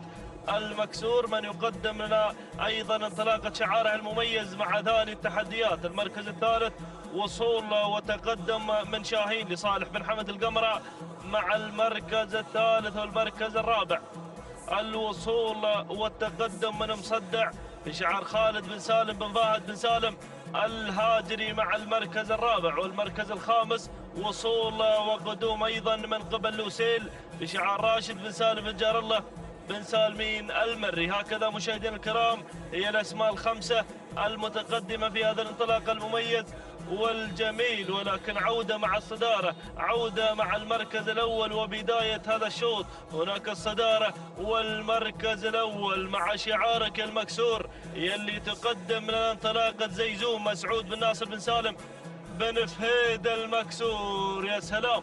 إذا مشاهدينا الكرام شعار المكسور الذي يقدم لنا أيضا هنا شعار من خلال هذه المشاركة المميزة والجميلة. بينما المركز الثاني وتابع التقدم من شاهين بشعار صالح بن حمد القمرة شعار السندباد القطري، أيضا من يقدم لنا انطلاقة شعاره وتحدياته المميزة. بينما وتابع التسلل من مصدع بشعار خالد بن سالم بن فهد بن سالم الهاجري. والمركز الرابع دخول ووصول من قبل أيضا هنا لوسيل بشعار راشد بن سالم بن جار الله بن سالمين مع المركز الرابع. والمركز الخامس المركز الخامس وصول وتقدم مشاهدينا الكرام من قبل اللي واصل مخلف بشعار صالح بن راشد بن محمد الزقيبة من يصل مع المركز الخامس. هكذا هي خمسة الأسماء الأولى المتقدمة في هذا الانطلاق المميز والجميل والرائع. ولكن العودة مع البداية، العودة مع المركز الأول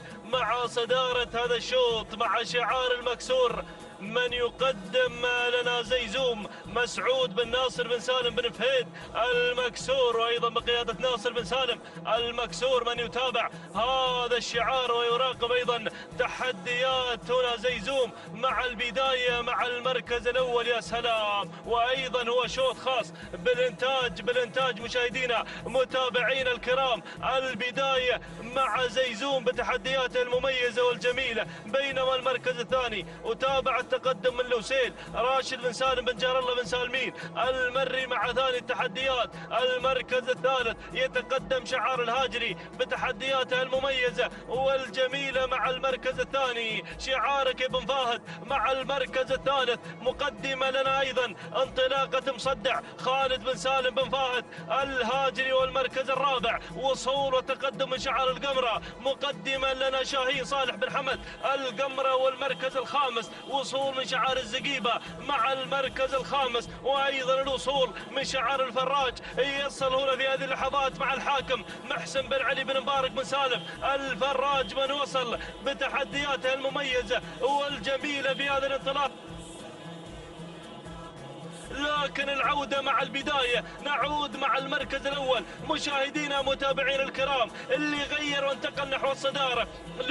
لوسيل بشعار راشد بن سالم بن جار الله بن سالمين المري من يتابع لوسيل بتحدياته المميزة والجميلة في هذا الانطلاق الرائع والجميل. ولكن هنا القدوم أيضا مع شعار بن فهد مقدما لنا مصدع خالد بن سالم بن فهد بن سالم الهاجري. والمركز الثالث وصول من شعار الزقيبة مقدمة لنا أيضا انطلاقة مخلف صالح بن راشد بن محمد الزقيبة. والمركز الرابع وصول من شعار الفراج. ولكن الله، شوف اللي وصل للفايز خليفة بن عبد الله بن علي بن عبد الله العطية. وصل العطية بتحدياته المميزة والجميلة مقدمة لنا هذا الشعار المميز مع المركز الرابع، ولكن العودة مع البداية، نعود مع المركز الأول مع صدارة هذا الشوط. يا سلام يا سلام، لوسيل مع البداية بشعار راشد بن سالم بن جار الله بن سالمين. شوط الختام إلى أين يتجه من بين هذه الشعارات وهذه الأسماء الحاضرة؟ ولكن بن سالمين وبن فاهد من ميمنة الميدان، والعطية قادم والزقيب أيضا، ولكن الله يا لوسيل لا يزال هو سيد الموقف في هذا الانطلاق المميز والجميل. ولكن العطية يقدم لنا أيضا انطلاقة شعاره، ويقدم لنا الفايز بتحدياته المميزة والجميلة. ينطلق شعار العطية، يا سلام. إذا مشاهدينا الكرام، الفايز يطير بناموس شوط الختام يذهب مع خليفة بن عبد الله بن علي بن عبد الله العطية، من يقدم لنا شعاره المميز، شعاره الكبير، شعاره الغني عن التعريف، المقدم أيضا للنوعيات المميزة في عالم سباقات الهجن العربية الأصيلة. الفايز يفوز بناموس هذا الشوط خليفة بن عبد الله بن علي بن عبد الله العطية. سلام الفايز، سلام العطية على هذا الأداء المميز والجميل، وسلمت يمينك على هذا الأداء الرائع والجميل. المركز الثاني وصل مشاهدينا الكرام مخلف بشعار صالح بن راشد محمد الزقيبة، والمركز الثالث كان الوصول من مصدع لخالد بن سالم بن فهد بن سالم الهاجري. والمركز الرابع وصل لوسيل بشعار راشد بن سالم بن جار الله بن سالمين المري. والمركز الخامس وصل مثل بشعار سالم بن عبد الله بن سعيد بن محمد البخيت. هكذا مشاهدينا الكرام تابعنا هذا الشوط، ولكن حضر شعار العطية كعادة هذا الشعار الذي دائما أيضا يحضر بحضور الكبار ويقدم لنا النوعيات المميزة والجميلة. مشكور العطية على هذا الفوز وهذا الانتصار. 7 دقائق 39 ثانية 98 جزء من الثانية هو توقيت الفايز. تهانينا والناموس الخليفة بن عبد الله بن علي بن عبد الله العطية على هذا الفوز وهذا الانتصار. بينما المركز الثاني حضر مخلف وتوقيت الزمن 7 دقائق 42 ثانية 16 جزء من الثانية. تهانينا والناموس صالح بن راشد محمد الزقيبة. بينما المركز الثالث وصل شعار بن فهد وتوقيته الزمني 7 دقائق 43 ثانية 73 جزء من الثانية. تهانينا والناموس لخالد بن سالم بن فهد بن سالم الهاجري. هكذا مشاهدينا الكرام متابعين الأفاضل تابعنا هذه الأشواط الصباحية المميزة، ولكن وصلنا إلى ختام هذه الفترة الصباحية. نذكر من خلال هذه الصفحة التي تظهر على شاشة قناة الريان الفضائية بصاحبة الشوط الأول الرئيسي. حضرت برهان لتهدي أهالي السلطنة أيضا هذا الفوز وهذا الانتصار، وخصيصا أهالي الكامل الوافي. مشكور يا المدهش سالم بن عامر بن راشد المدهوشي من قدم لنا برهان في أول أشواطنا الصباحية. بينما حضر مع الشوط الأول الرئيسي أيضا القعدان لفان بشعار سعيد بن عبيد بن رشدان، وذهبت السلامات من ميدان الشحاني إلى أهالي الكرعانة. تهانينا والناموس على هذا الفوز يا بن رشدان. بينما صاحب التوقيت الأفضل والأميز حضر هذا الشعار الكبير شعار بن نايفة كعادته، وأيضا قدم لنا شهاب أيضا صاحب التوقيت الأفضل والأميز في هذا الصباح بتوقيت زمني وقدر 7 دقائق 33 ثانية 70 جزء من الثانية. تهانينا الناموس العبد الهادي بن حمد بن ترحيب بن نايفة الهاجري على هذا الفوز وهذا الانتصار. إذا مشاهدينا الكرام وصلنا للختام، على امل اللقاء بكم في الفتره المسائيه وانطلاقه ايضا هجن اصحاب السمو والشيوخ والسعاده، فكونوا على الموعد.